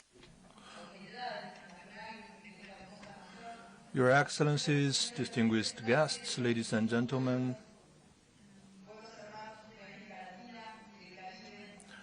good morning. It's a great pleasure to be gathered with all of you at the Beijing Xiangshan Forum. I come from Uruguay, from Montevideo, the capital city, the most distant capital from the magnificent city of Beijing. Yeah, thanks to your warm welcome and care, I feel very close and intimate with all of you here. A sisterly friendship binds our peoples, and that affection is felt at every moment. I thank the Chinese government and its generous people for inviting us to this important forum, which allows us to exchange views on issues central to the future of our peoples, our countries, and our nations, especially the global security initiative. In an increasingly interconnected yet uncertain world, security cannot be the concern of a single country. It must be a collective endeavor. The Global Security Initiative proposed by President Xi Jinping of China offers a comprehensive approach and a shared vision for addressing modern security challenges. Its essence lies in a commitment to common, comprehensive, cooperative, and sustainable security. In a global context marked by complex challenges and rapid change, security cannot be treated as an isolated concept. It is not limited to the military sphere. It also encompasses the economy, technology, culture, and the environment. The GSI, the Global Security Initiative, is a holistic framework that seeks to address these multiple dimensions. It rests on the principle that the security of one country cannot be built at the expense of another. Rather than competing over security, we should cooperate to achieve security that is shared and sustainable. Rather, we should carry out cooperations in this sense. Is worth noticing that the initiative is based on 6 key principles, which deserves our attention. First, it emphasizes the importance of adhering to the concept of a common security and respecting the sovereignty and the territorial integrity of all countries. Second, it advocates comprehensive security, which goes beyond military fields and covers economic, cultural, social, and environmental security. Third, it promotes cooperative security and encourages dialogue and negotiation rather than confrontation. Fourth, it pursues sustainable security and focuses on addressing the deep-rooted causes of conflicts. The last two principles lay particular emphasis on compliance with the Charter of the United Nations and the peaceful settlement of disputes. These principles are a roadmap for building a more peaceful future. Following this line of thinking, the path of multilateralism is crucial for the vision put forward by Chinese President Xi Jinping. These principles are a roadmap for building a more secure future. The implementation of the Global Security Initiative means promoting multilateralism, strengthening international institutions, and enhancing mutual trust among countries. This requires that we must lay off the zero-sum mindset and embracing mutually beneficial cooperation. What is interesting about this initiative is that it's not an abstract concept, but it's conceived as an action plan that requires and will require the joint participation of all countries. In addition, we can see that this is a model that has been successful in this great country. Every time I visit this country, and I'm honored to say that this is my fourth visit to China, I can witness undeniable progress here. The development of a country that focuses on ensuring that no one is left behind on the path of development, and the existence of a powerful country that plans and guides the destiny of the vast majority of its people. In this sense, the relations between China, Latin America, and the Caribbean nations, especially the relations with my country, Uruguay, provide an example of how this initiative can be implemented in practice. As one of the world's most important economies and a key player on the geopolitical stage, China bears a fundamental responsibility in promoting peace and development. China's commitment to multilateralism and the principle of non-interference is the pillar of productive cooperation. Latin America and the Caribbean are a region with great potential and unique challenges. Despite these serious problems of inequality and poverty, can greatly benefit from cooperation that prioritizes broad security. The cooperation between China and Latin America and the Caribbean can be reflected in various ways. In the fields of economy, food security, and energy security are priorities. China's investment in infrastructure and technology in Latin America can enhance the economic resilience and the region. In the security fields, cooperation in combating organized crime, drug trafficking, and cybersecurity is crucial. Knowledge exchange and training can be a powerful tool in dealing with those transnational threats. This is also part of the reason why we are gathered here today to exchange views on the different ways in which we can cooperate with the sole purpose of maintaining world peace. To reiterate the above, I'd like to say that as a global power, China has the ability and the responsibility to lead the peace and development initiative. Latin America, with its rich diversity and potential, is a key partner in the pursuit of building a more fair and just world. And Uruguay, a country known for its stability, adherence to international law, and ability to dialogue, can serve as a strategic bridge. Our performance in peacekeeping operations demonstrates that Uruguay is a country actively engaged in the tasks it participates in. This has placed Uruguay in a prominent position in terms of the number of peacekeepers deployed per capita. Our soldiers, our peacekeeping forces, with their excellent performance, have enabled Uruguay to become a member of the United Nations Security Council for the millennium 2016 to 2017. The cooperation among our people and countries should aim to enhance our strength and overcome our weakness, so that through joint cooperation we can all become stronger. The development level of each country in Latin America is closely related to growth and security. Social well-being needs to be achieved so that people can live in harmony and thus ensure better living conditions for our people in the present and the future. This can achieve through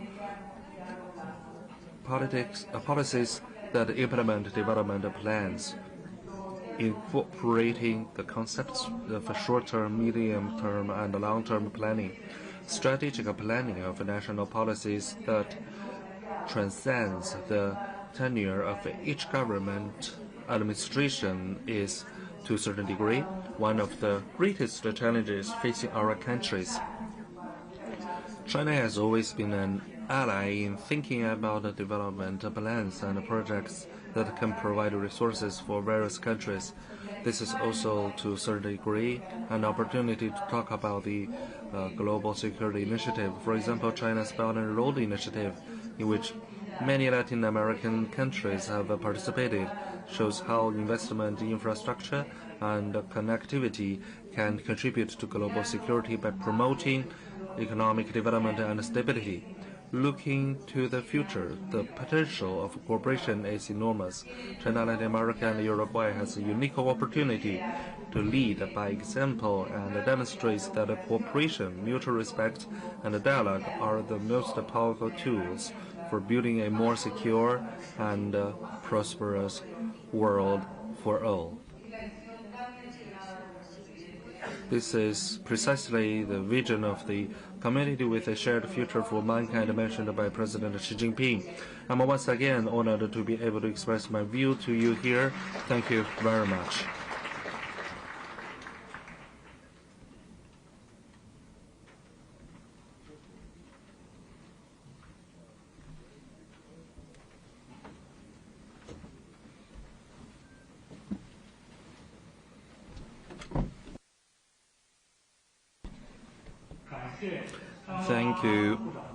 Thank you, Minister of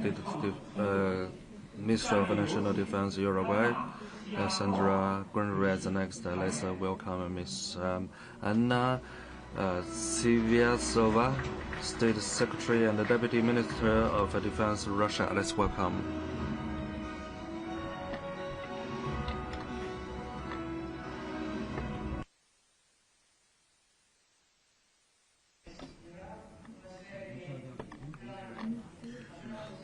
Hello everyone, ladies and gentlemen, good morning.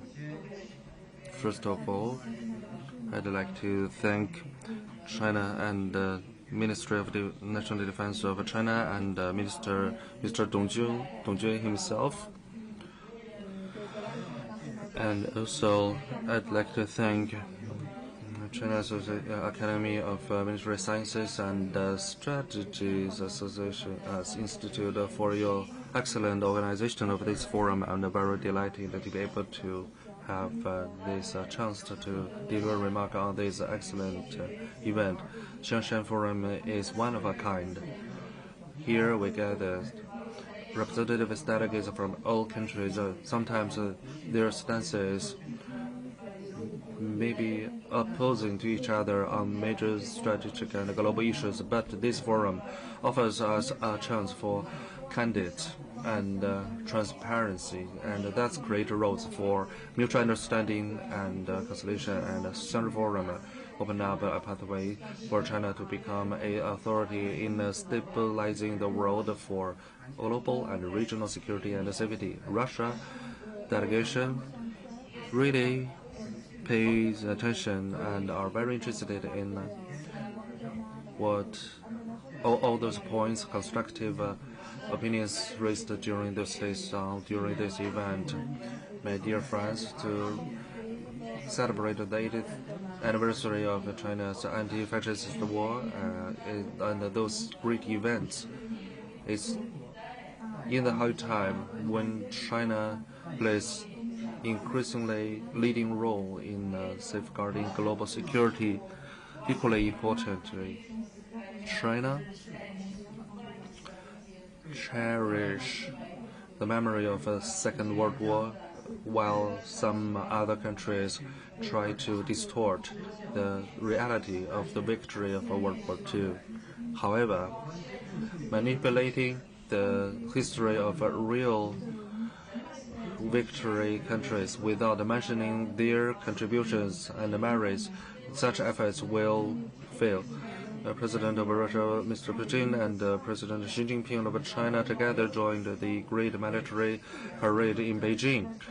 And for the strategic partnership between the two countries, they injected new impetus, showcasing the two countries have common views on traditional and current global views, and it also shows that today in developing new armaments, China is one of the leaders, and the whole world is paying attention the great achievements made by China in developing modern armaments. This can ensure that China can cope with any external threats. We especially pay attention to the top leadership of China. Beijing have a strong military force, but it will not force their own will on others. Rather, it advocates for a equal and inseparable world. Russian Ministry of Defense totally agree with this. My dear friends, now the global orders are in an in-depth transition period. More countries are acquiring real sovereignties and putting into place policies based on their own interests rather than influenced by externalities. The world is becoming more unstable, especially in Eurasia areas, and Russia advocates for settling all conflicts through peaceful means. Therefore, President Putin of China and Chinese President Xi Jinping, in their speeches, they all emphasized that we must set up a new security system and a mechanism which take account of the interests of all countries and institutes and organizations rather than building up new lines for separation. 2024, Russian President Mr. Putin mentioned to set up Eurasia Security Initiative for better mitigate regional conflicts and to prevent future possible new conflicts.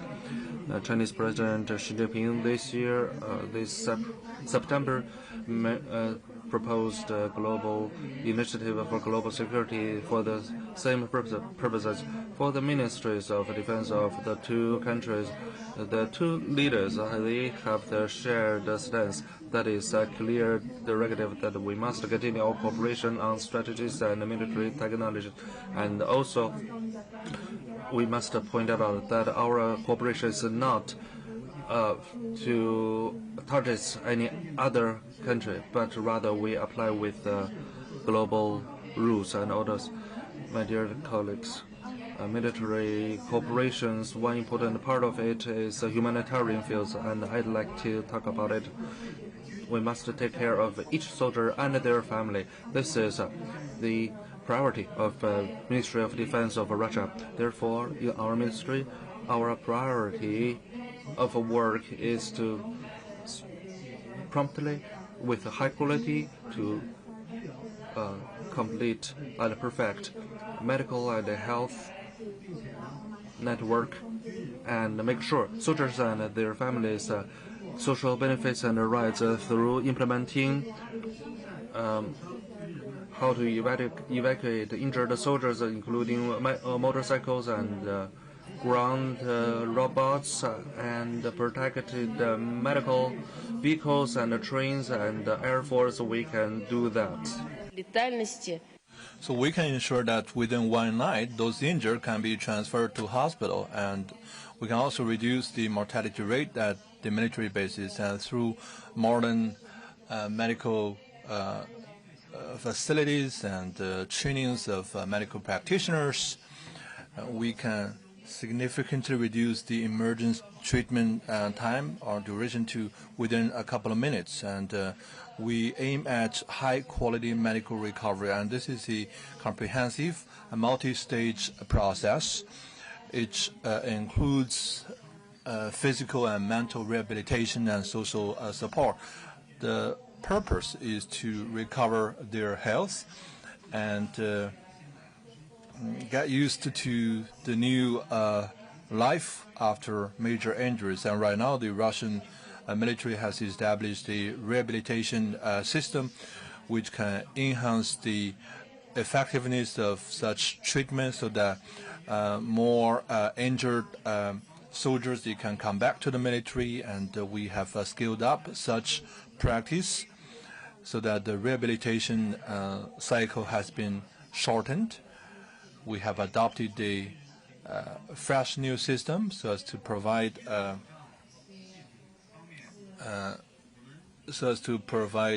effective support, such as artificial limb, and we provide mental support to those injured soldiers as well, so that they can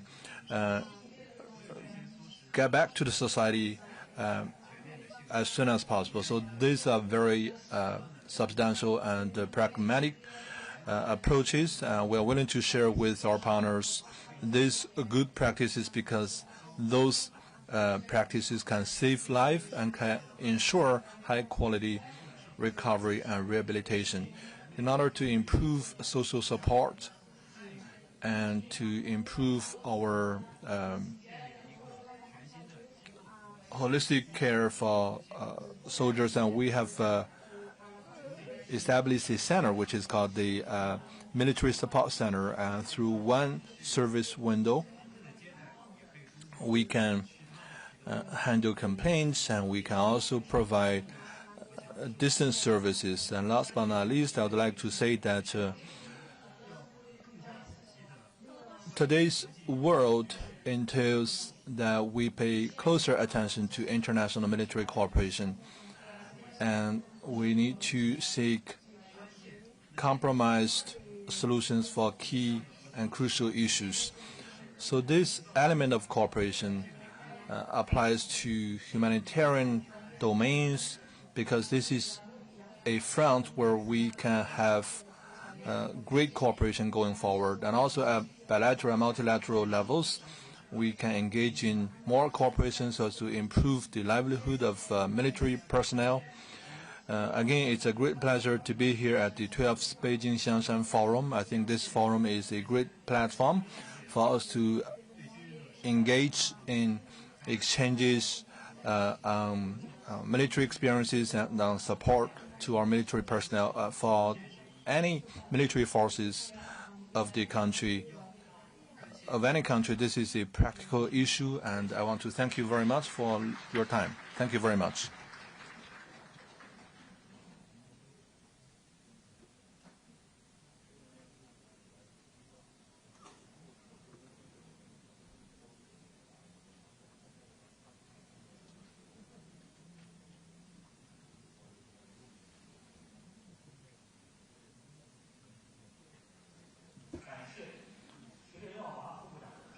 Thank you, Ms. Tsivloyova, for your excellent speech.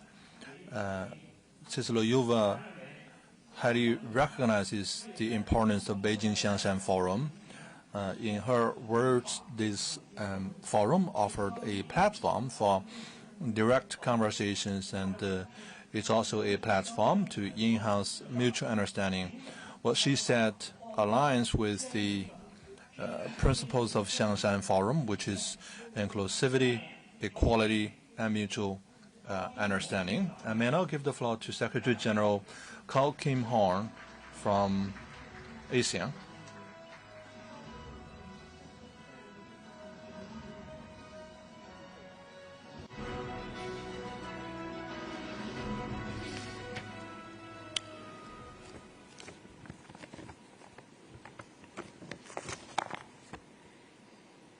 Your Excellency Dong Jun, Minister of National Defense of the People's Republic of China. Your Excellency General Yang Shujun, President of the China Association for Military Science. Your Excellency Lieutenant General Jin Xinfeng, President of the China Institute for International Strategic Studies. Your Excellencies, distinguished participants, ladies and gentlemen, a very good morning.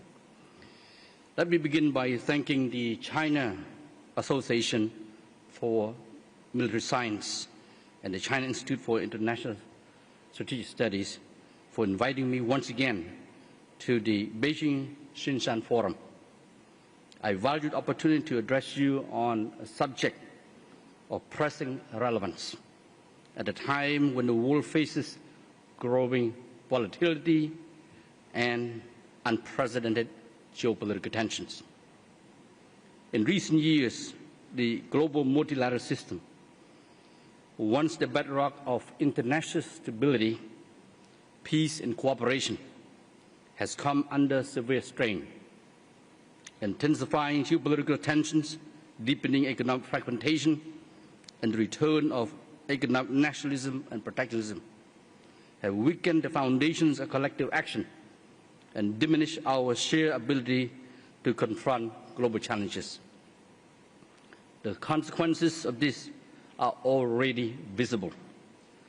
From the war in Ukraine to the escalating attacks in Gaza and across the Middle East, and from running long crises in Africa to other protracted conflicts, international law and order are being eroded, raising the risk of wider conflagrations between states, reminiscent of the devastating world wars of the last century.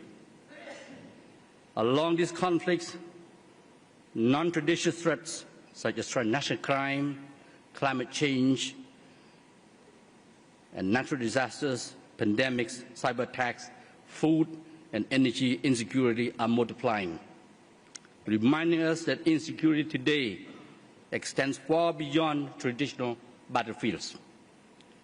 Closer to home, the surface calm in our region belies persistent tensions. Erosion of diplomatic restraint and constructive dialogue has sharpened long-standing disputes. Territorial disagreements and simmering flashpoints could easily escalate into full-scale confrontation if credible mechanisms for conflict prevention, management, and resolution are not strengthened. Equally concerning is how economic security linkages from supply chain vulnerabilities to technology decoupling risk further destabilizing our region by weaponizing interdependence rather than using it as a source of stability. Excellencies, distinguished participants, ladies and gentlemen, we are at a critical inflection point. The international order that enabled relative peace and prosperity is now under siege from resurgent power politics, eroding trust, and the disregard of widely accepted norms and values, and of course also international law. The optimism of the early 1990s that economic interdependence would reduce conflict or that multilateralism would secure lasting peace has been tempered by today's realities. Peace and prosperity are neither automatic nor permanent. They demand vigilance, collective resolve, and the political will to uphold this principle that bind the global community together. If we fail to act, the risks are stark. Our region could be drawn into great power confrontation, and the economic dynamism that has underpinned the region's rise could be severely undermined. It is therefore incumbent on us all to build a just and equitable security governance system that safeguards peace, stability, and prosperity, not only for today's generations, but for the future. Allow me in this regard to highlight 3 C's that can help strengthen both regional and global security governance: communication, confidence building, and cooperation. As in personal relationship, communication is essential in international relations. Dialogue and diplomacy, whether bilateral or multilateral, help states better understand one another's interests and reduce the likelihood of conflict. Regular and open communication paves the way for the second C, confidence building. Continuous dialogue and engagement make states more comfortable in working through differences, cultivating trust where mistrust prevails. At a time when strategic trust deficit runs deep, this is indeed indispensable. Confidence building also comes from concrete activities, from joint exercises to sustained interaction among officials, such as this, which strengthen habits of cooperation. ASEAN's own experience shows that trust is not abstract. It is nurtured through regular contact, collective problem solving, and the willingness to engage even when views diverge. Over the decades, ASEAN has worked to build a reservoir of trust, not only among its own member states alone, but also with its partners, particularly those countries in the region. The third C, cooperation, flows naturally when trust is established. Practical cooperation and collaboration reinforces dialogue, builds further confidence, and demonstrates the positive sum logic of multilateralism. By working together, states can pursue common interests without succumbing to zero-sum thinking. Indeed, ASEAN-led mechanisms such as humanitarian assistance and disaster relief exercises under the ASEAN Defence Minister Meetings Plus, or the ongoing Code of Conduct negotiation in the South China Sea, illustrate how structured cooperation can both manage tensions and build resilience. For nearly six decades since its founding in 1967, ASEAN has sought to employ and embody these three Cs. They are embedded to ASEAN's foundational documents, including the 1967 ASEAN of Bangkok Declaration, the 1971 Declaration of a Zone of Peace, Freedom and Neutrality of Zophon, the 1976 Treaty of Amity and Cooperation in Southeast Asia, or TAC, and the 2008 ASEAN Charter and the 2015 Kuala Lumpur Declaration on the establishment of the ASEAN Community. Excellency, ladies and gentlemen, ASEAN's journey shows that regionalism and multilateralism deliver results. From 5 founding members in 1967 to 10 by the end of the century, and soon 11, with the admission of Timor-Leste later next month, ASEAN has united all Southeast Asian nations into a single community in the spirit of unity, solidarity, and centrality, and anchor in peace, stability, dialogue, diplomacy, and cooperation. Born into a region scarred by war and ideological divides, ASEAN has transformed former front lines into open markets, suspicion into trust, confrontation into cooperation, and a fragmented region into a hub of global engagement. This transformation has also drawn the interest of ASEAN external partners. Since the second protocol amending the Treaty of Amity and Cooperation in Southeast Asia in 1998 opened accession to non-Southeast Asian states, today we have 57 countries that are the high contracting parties to the TAC, and we have many more in line to accede to this treaty. This underscores the enduring relevance of ASEAN's norms and its role as a stable multilateral platform. Equally important, ASEAN's openness and inclusiveness make it a trusted partner not only to major powers but also for middle and emerging powers from India and Australia to partners in the Gulf who are increasingly seek inclusive framework for dialogue, diplomacy, and cooperation. ASEAN has institutionalized these values in its external partnership through frameworks such as ASEAN +1, ASEAN +3, the ASEAN Regional Forum, the East Asia Summit, and the ADM+. These platforms provide venues where regional and global powers engage in dialogue, consultation, and practical cooperation. They have allowed diplomacy to take root and thrive, sustaining mutual respect and restraining and certainly enabling collaboration on shared challenges.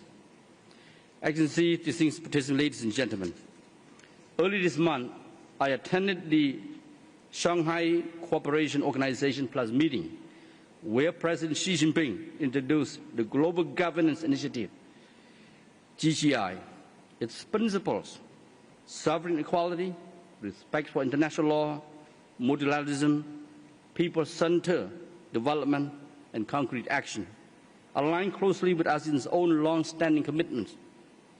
ASEAN has also advanced sovereign, non-interference, international law, and people-centered development as guiding principles.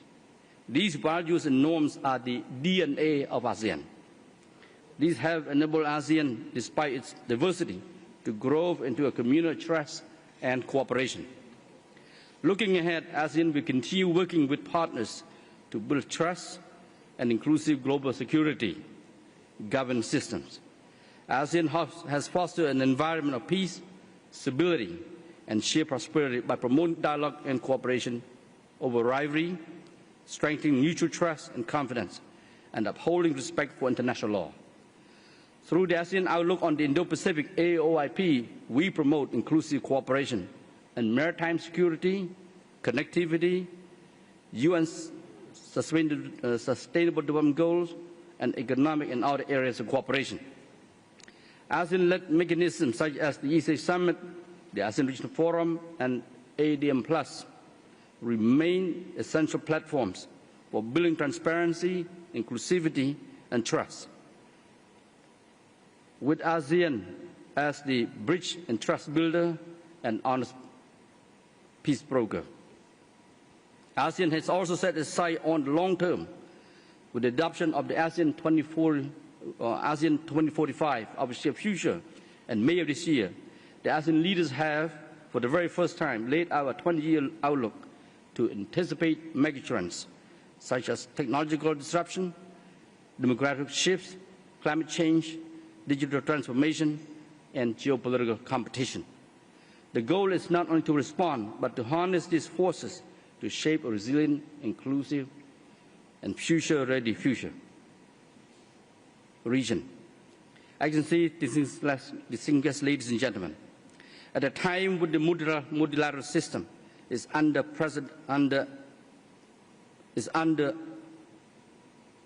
unprecedented strain, ASEAN's steadfast commitment to rule-based cooperation and open regionalism is indispensable. We will continue to champion dialogue, diplomacy, inclusive engagement, and respect for international law as the foundations of peace, stability, and shared prosperity. But let me conclude on a note of urgency. If we allow unilateralism, protectionism, and rivalry to erode this principle of cooperation, the cost will be borne not only by governments only, but certainly by our peoples, who will face diminished security and opportunity.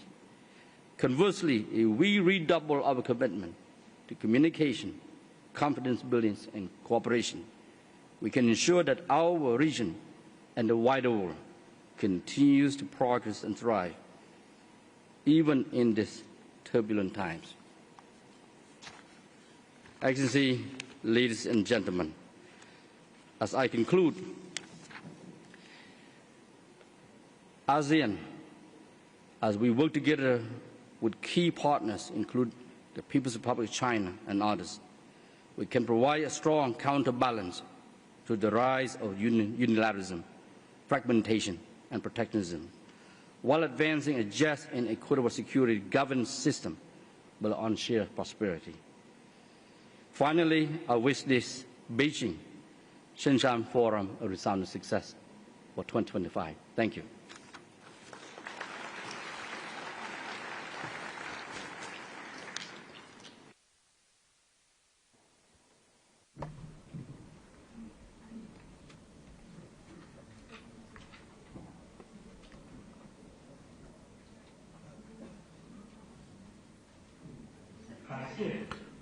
Thank you, Secretary General Carl Kim Holmes. Excellent remarks.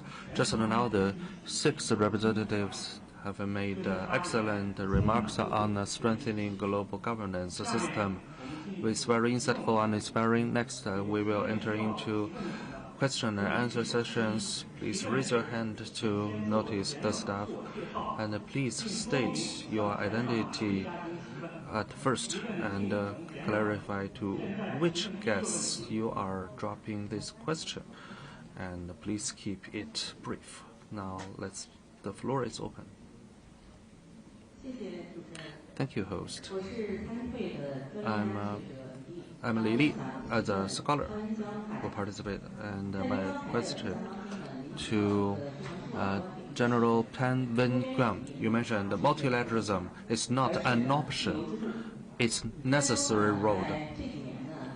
In recent years, China and Vietnam has a lot of top communications and exchanges, like President Xi Jinping visited Vietnam, and Vietnam's head of state participated in our military parade, and our military parade troop participated in your anniversary of 80 years of victory.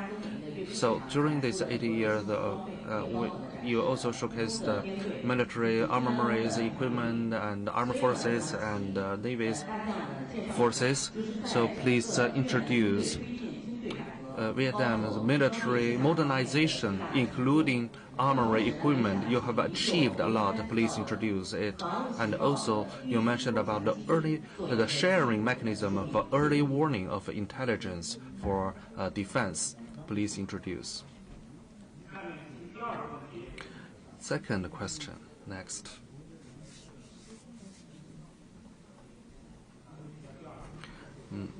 Next, we open the floor for a second question. Good morning. My name is Xiaodong.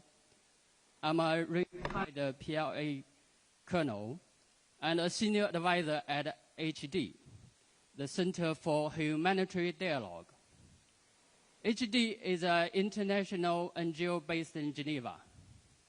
Our mission is to help prevent, mitigate, and resolve conflicts through dialogue and mediation.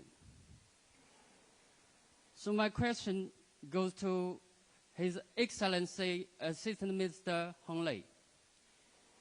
In your insightful speech, you mentioned the alignment between Global Security Initiative and the United Nations, our common agenda. So could you elaborate further on President Xi's 4 global initiatives, how they relate to existing United Nations mechanism, how they complement or support the existing UN mechanism, and also other global cooperation systems? Thank you.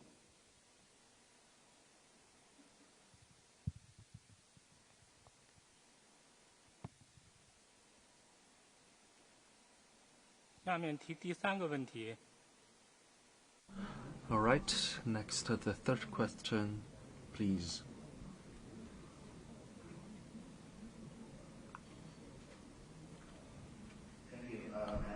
I'm an associate professor from China's Nanjing University. I have a question for His Excellency Dr. Gao Qinghong. As we know that China always support a stable and peaceful ASEAN as is vital for the regional prosperities. However, ASEAN is facing internal security challenges from the ongoing Myanmar crisis to the rising conflicts between Thailand and Cambodia. Although the situation get calmed after China and the other major power helped to broker peace, but there are doubts about ASEAN's own ability to bring peace to the region. So in your views, what ASEAN can do in a more active and more innovative way in addressing these issues while continue to upholding ASEAN centrality? Thank you.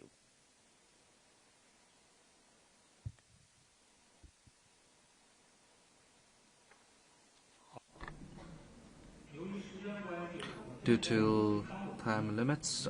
We only have the 3 questions, and our guest will take some time to prepare. Now the floor is open for the dialogue for guests sitting in the bench.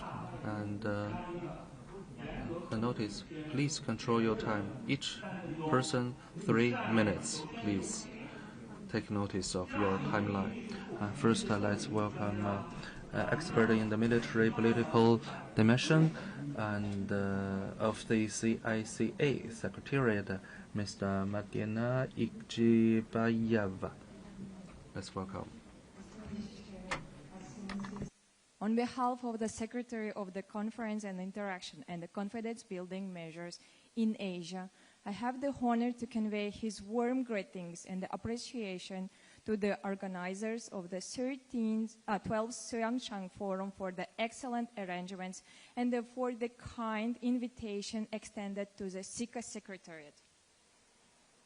Ladies and gentlemen, this year's theme focused on building a just and equitable global security governance system is particularly important for CICA, as the world undergoes profound transformation with geopolitical tensions, humanitarian crisis, and the non-traditional threats like terrorism, cyber attacks, pandemics, and the climate change destabilizing society.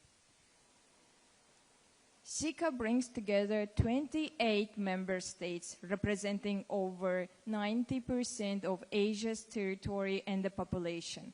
It is the most comprehensive intergovernmental forum in Asia, uniting countries with different histories, cultures, and political systems. Within CICA, all member states participate equally based on consensus, sovereign equality, and mutual respect, the foundation of equitably global security governance. CICA was created to promote trust, dialogue, and cooperation, addressing divisions and reducing confrontation. Only through cooperation we can respond to today's challenges.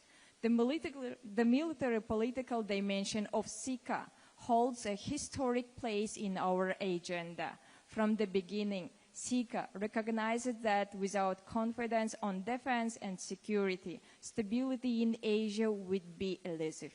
Member states have advanced measures of transparency, predictability, and dialogue between armed forces.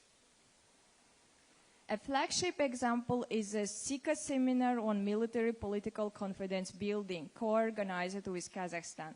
It brings together defense officials to discuss regional security, military transparency, and the crisis communication. CICA also addressing non-traditional military challenges, such as cyber defense, artificial intelligence, and the prevention of an arms race in outer space. By engaging military experts, policymakers, and academics, CICA bridges traditional defense cooperation with the evolving security demands of the 21st century. CICA's agenda extends beyond traditional security, focusing on social progress, development, environmental protection, and the inter-civilization dialogue. We believe lasting peace cannot be achieved without these elements. Furthermore, CICA continues to grow institutionally with initiatives such as the CICA Think Tank Forum, CICA Fund, and the CICA Youth Council. These initiatives allow member states to cooperate not only in hard security, but also in education, innovation, and technology, all crucial for developing human capital. Distinguished participants, CICA is committed to contributing to global discussions and shaping a fair, inclusive, and equitable international system. We work closely with the UN and the regional organizations aligning with global initiatives such as the Global Security Initiative and the Global Development Initiative. In conclusion, is the great Chinese thinker Sun Tzu said, 伤兵待谋，不战而屈人者兵，策伤者伤者也. The supreme art of war is to subdue the enemy without fighting. These words are especially relevant today, as security must be built on trust, cooperation, and mutual respect. By focusing on what unites us, we can build a fair and equitable global system of security governance that benefits both Asia and the world. 谢谢。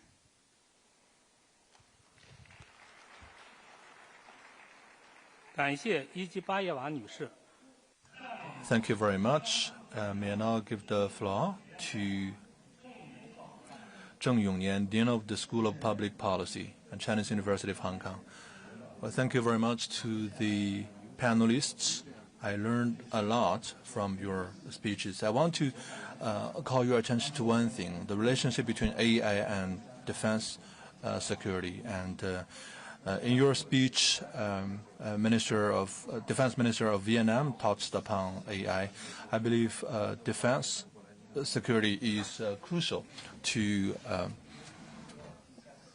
all types of security. And we have gone through 3 rounds of industrial revolution, and right now we are at the beginning of the 4th round of industrial revolution, which is AI. And other countries, they are working very hard in AI, because AI will definitely create a great impact on military. I'm from the Chinese University of Hong Kong, and we know that AI is getting smarter, and many professors we worried that one day AI will take our jobs. So I think we have at least one country, Albania, that has designated or appointed a AI minister, a minister that is actually an AI. And in the future, maybe we will have a defense minister that is served by an AI agent. So AI's impact over military goes beyond many different dimensions. And today's world is becoming increasingly unsafe and insecure. And so AI is increasingly a more important topic. But AI is controlled by a minority of countries, and many small countries, they find it very expensive to develop AI, and many small countries, they don't have the capacity or resources needed to develop AI. So that is why the gap between strong countries and weak countries, big countries and small countries, is getting bigger, and the inequality in using AI is widening. On the other hand, we can see that once the small country possesses AI, that will place that small country in an asymmetrical competitive edge to even confront a major country. And a company with powerful AI can challenge its government. So in the future, when we talk about security, we cannot skip the topic of AI. And when Kerry Kissinger last visited China, he very much wanted to promote the China-U.S. talks on AI. I believe this is a very important topic. So this first plenary session carries the theme of building a just and equitable global security governance system. China and the United States, we are the strongest powers in the world in AI. And if China and the United States cannot reach a consensus in AI, then the world ahead of us will be very dangerous. So I hope that the Xiangshan Forum can incorporate the discussions of AI. Thank you very much.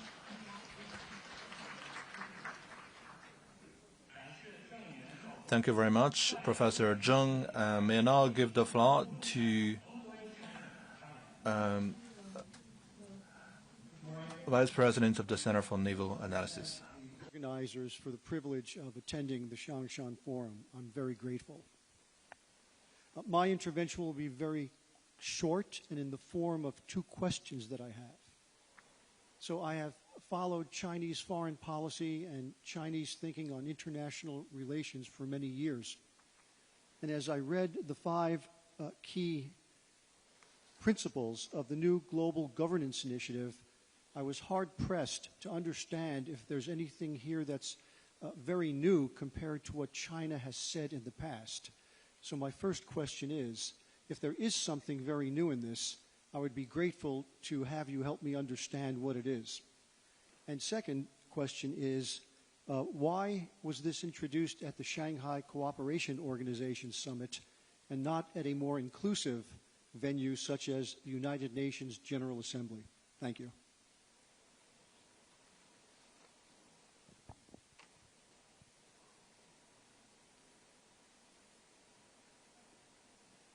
感谢冯德威先生的发言。 Well, thank you very much, General. May I now give the floor to Colonel Dejan Stokakovic, Director of Strategic Planning from the Department of Defense Policy, or Ministry of Defense of Serbia. Speakers, ladies and gentlemen, thank you for your insightful remarks on this important theme of such global significance. Allow me to briefly share the perspective of the Republic of Serbia. We believe the challenges facing global security governance don't stem from the absence of institutions or norms, but rather from their selective application. Serbia has not only observed these challenges, but has also directly endured their consequences, which reinforces our conviction that principles must be applied universally. When the UN Charter and international law are used inconsistently, the credibility of the system is diminished. This creates uncertainty for all, but particularly for small and medium-sized states that rely on international law as their primary and often only line of defense. Every time powerful states act outside the UN framework, insecurity deepens and trust erodes. How can we improve the system? From Serbia's perspective, the starting point must be a collective reaffirmation of the UN Charter by all member states without exception. A more balanced and effective international system would not only hear but also value the voices of smaller states. At the same time, we must preserve the United Nations as the last universal platform that brings us all together. Reform efforts should reinforce their credibility and capacity to remain the cornerstone of peace and security. Furthermore, durable solutions require genuine return to dialogue and diplomacy, as only justice, equality, and mutual respect can be the foundation of lasting peace. Serbia, though a medium-sized country, has principal voice shaped by its own experience. Our consistent position is to advocate for the primacy of international law and diplomacy, while opposing unilateral actions that undermine sovereignty and territorial integrity. Our policy of military neutrality is a deliberate choice that allows us to act as a builder of bridges and promoter of dialogue. It makes us a predictable and reliable partner committed to cooperation and to peaceful resolution of disputes. At the same time, Serbia supports efforts to build a community with shared future for humanity.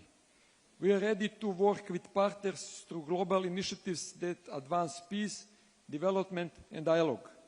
In this way, we aim to contribute to more balanced, inclusive, and effective system of global security governance. In conclusion, justice and equity are not abstract ideals, but practical necessities. A just and equitable international system must guarantee that every state, large or small, has its sovereignty respected, its territorial integrity upheld, and its voice heard. Only then can we restore trust among nations. Thank you so much.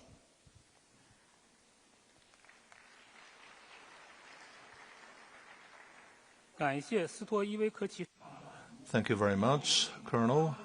May I now give the floor to Rear Admiral Rudolf Eduardo Martinez, Commander of the Joint Maritime Command of Argentina.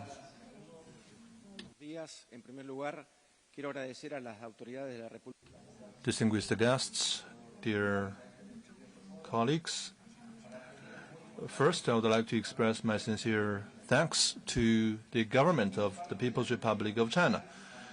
It's very important that we are here at this meeting.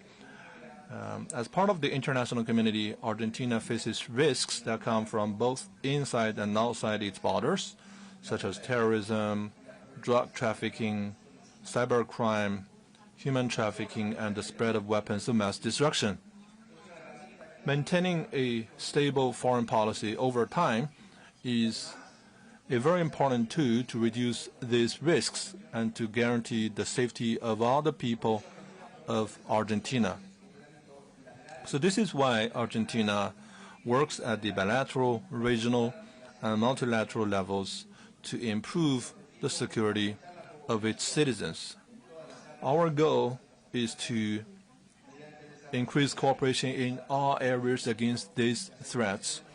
To achieve this, we aim to learn from the experiences of other countries and design security tools that fit our regional context and the realities of our country.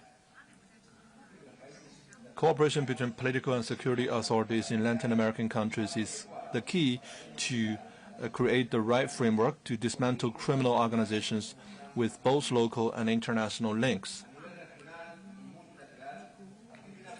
At the regional and multilateral levels, Argentina actively participates in forums that promote cooperation on these issues, mainly in the Organization of American States and under the framework of the United Nations.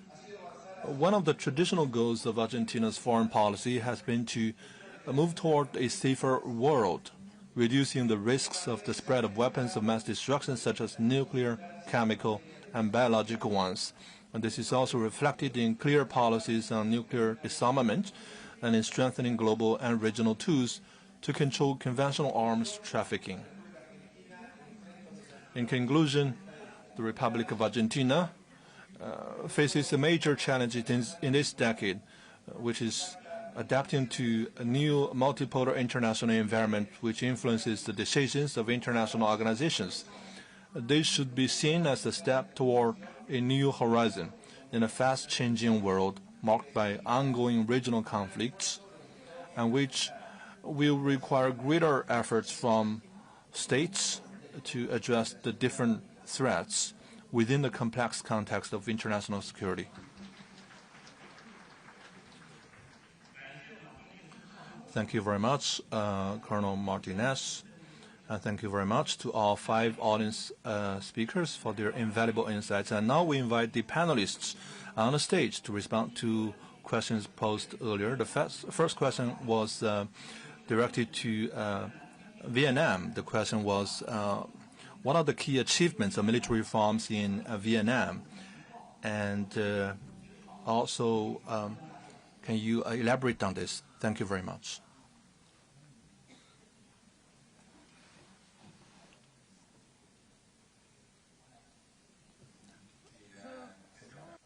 Well, thank you very much for the question. You know, the relations between Vietnam and China, as you mentioned that the president visited Vietnam, and most recently our state president visited China to celebrate the 80th anniversary to fight against the racism. As you can see, the relations between Vietnam and China, we have long-lasting traditional relations from centuries and generations that we help each other for national independence and freedom.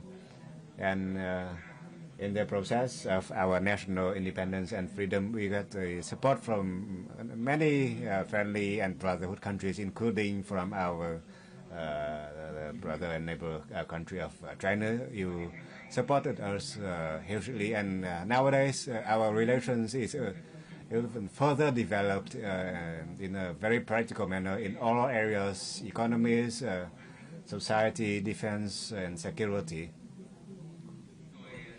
And we are in the process of leaning our authorities from the 4 levels, administrative society, to 2 levels, administrative of Vietnam.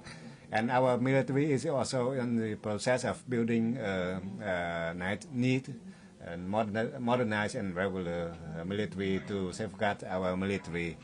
And we have the view and stance of developing the defense industry. That is self-reliance, dual use, modernized in order to equip our military in order to meet the demand of our military and the demand of safeguarding the nation, as well as meet all the demands of the defense, including information and early warning to safeguard the nation from early and from afar. And that is the stance of our military. Thank you. And our country.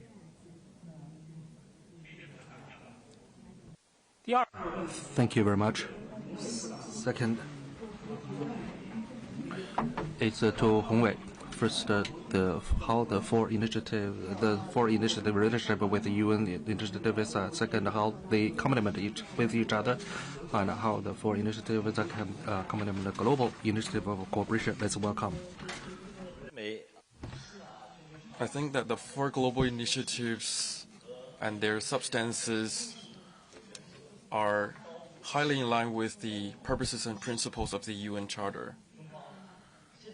China firmly supports the status and authority of the United Nations. No matter how the international landscape may evolve, we will firmly support the international system with the United Nations at its core, the international order underpinned by international law, and the basic norms of international relations on the basis of purposes and principles of the UN Charter.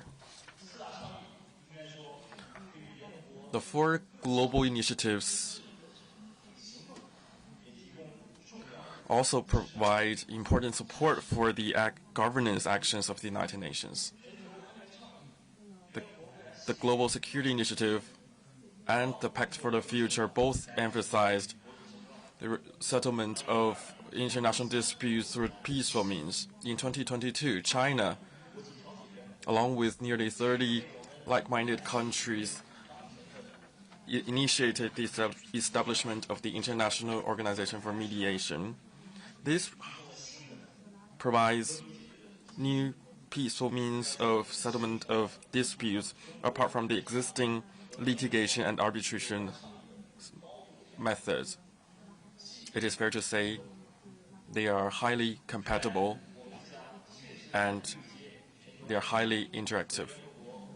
In the future, we will work to foster greater synergy between the four global initiatives and the framework of the United Nations to make greater contribution for the progress of humanity.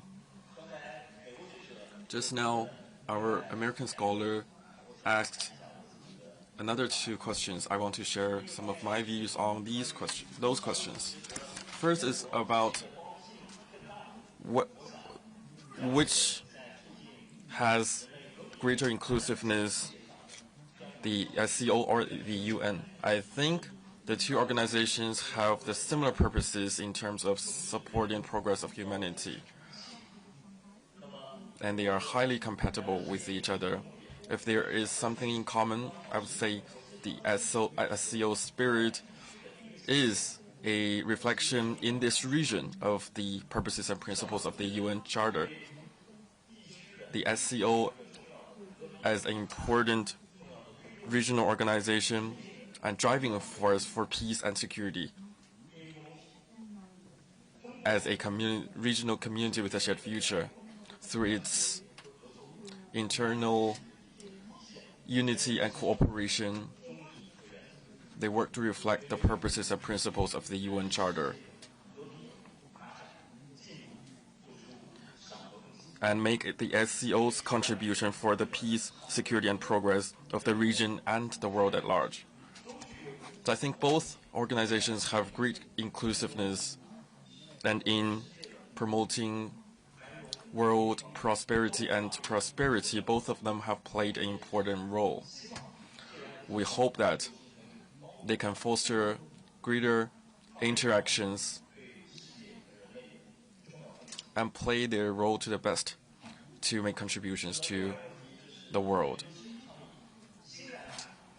What is the new highlights of the Global Governance Initiative after the GGI was put forward?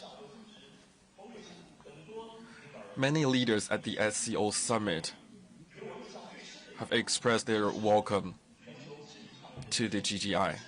What impressed me is that it is a highly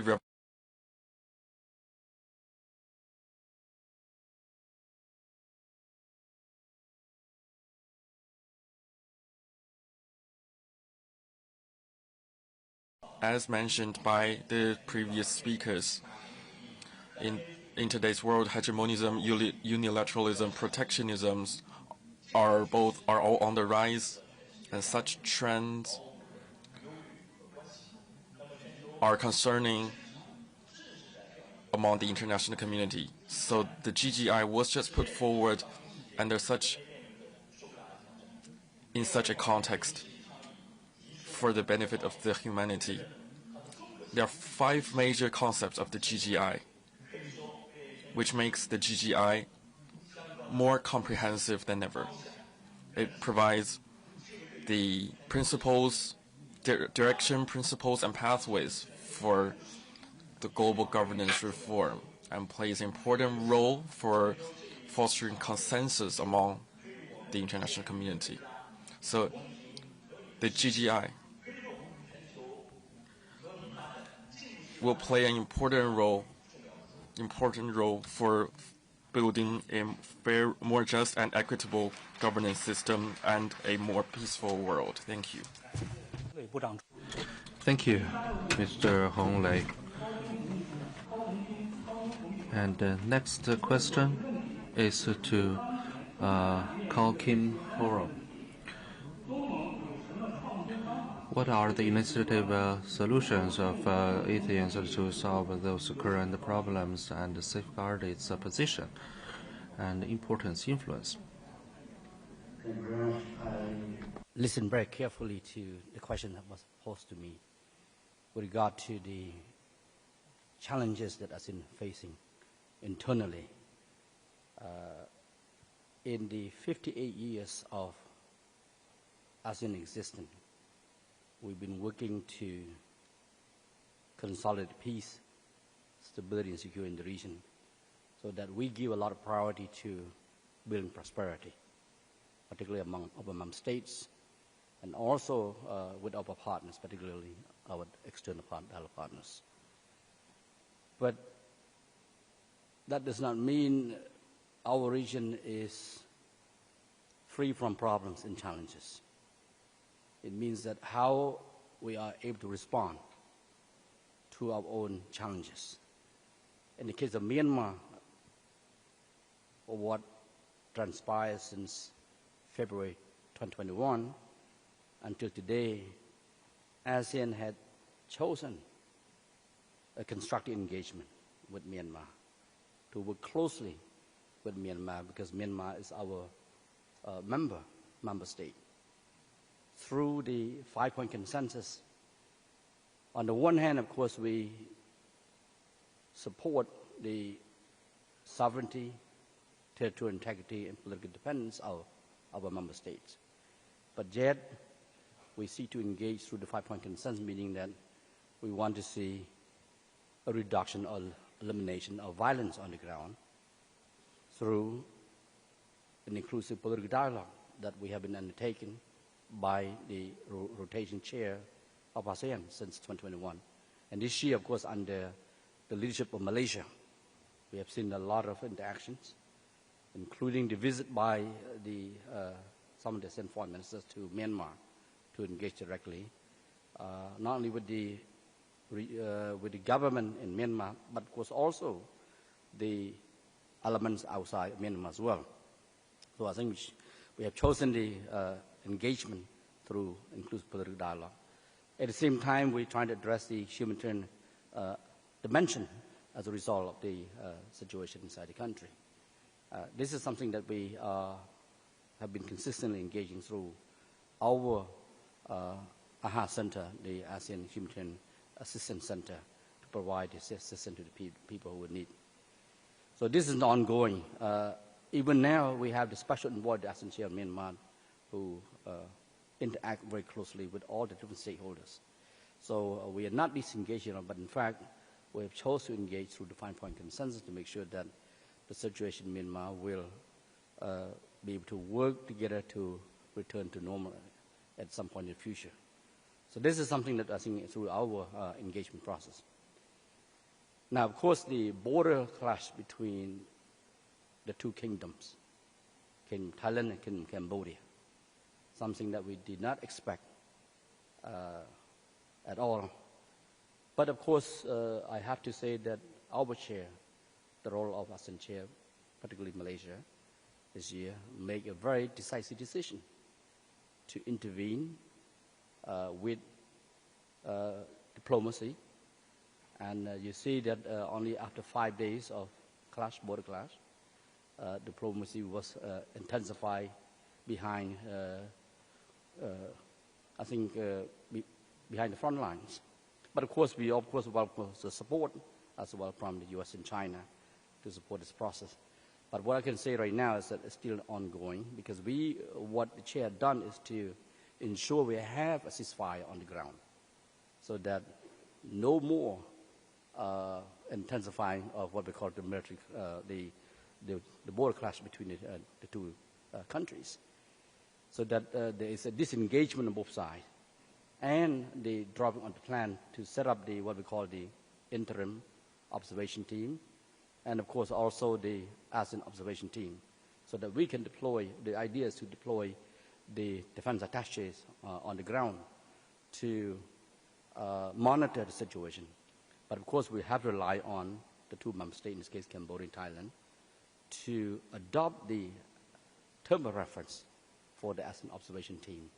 So I think this is something important. I certainly call on both countries to give diplomacy a chance. I think that's what Malaysia is trying to do very much under the leadership of Malaysia, because in the ASEAN Charter, and of course also in the Treaty of Amity and Cooperation, we already emphasized that it's the non-use of force or threat of use of force in resolving differences, bilateral differences.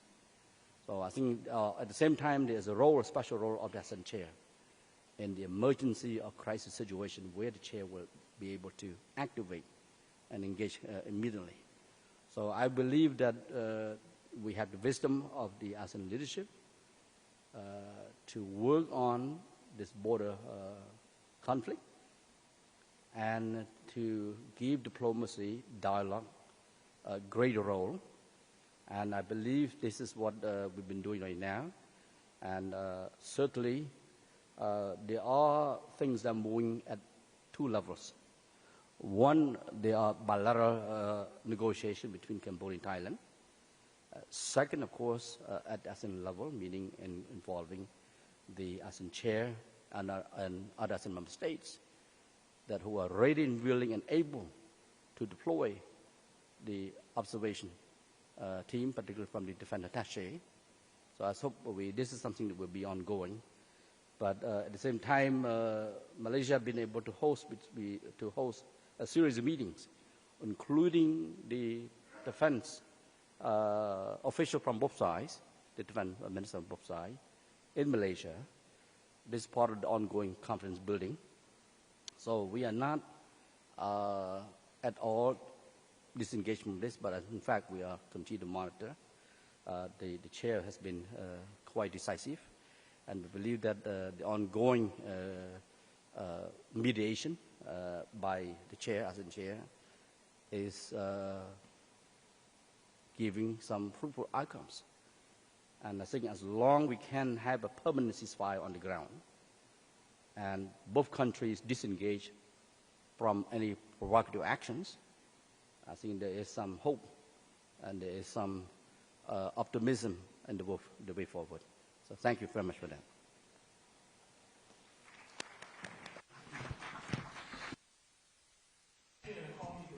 Thank you very much, Secretary General Gao. Thank you to all the panelists. For the interest of time, we will just conclude the first plenary session now, and let's put our hands together and express our sincere gratitude to all the panelists and all the speakers. And now we have a tea break.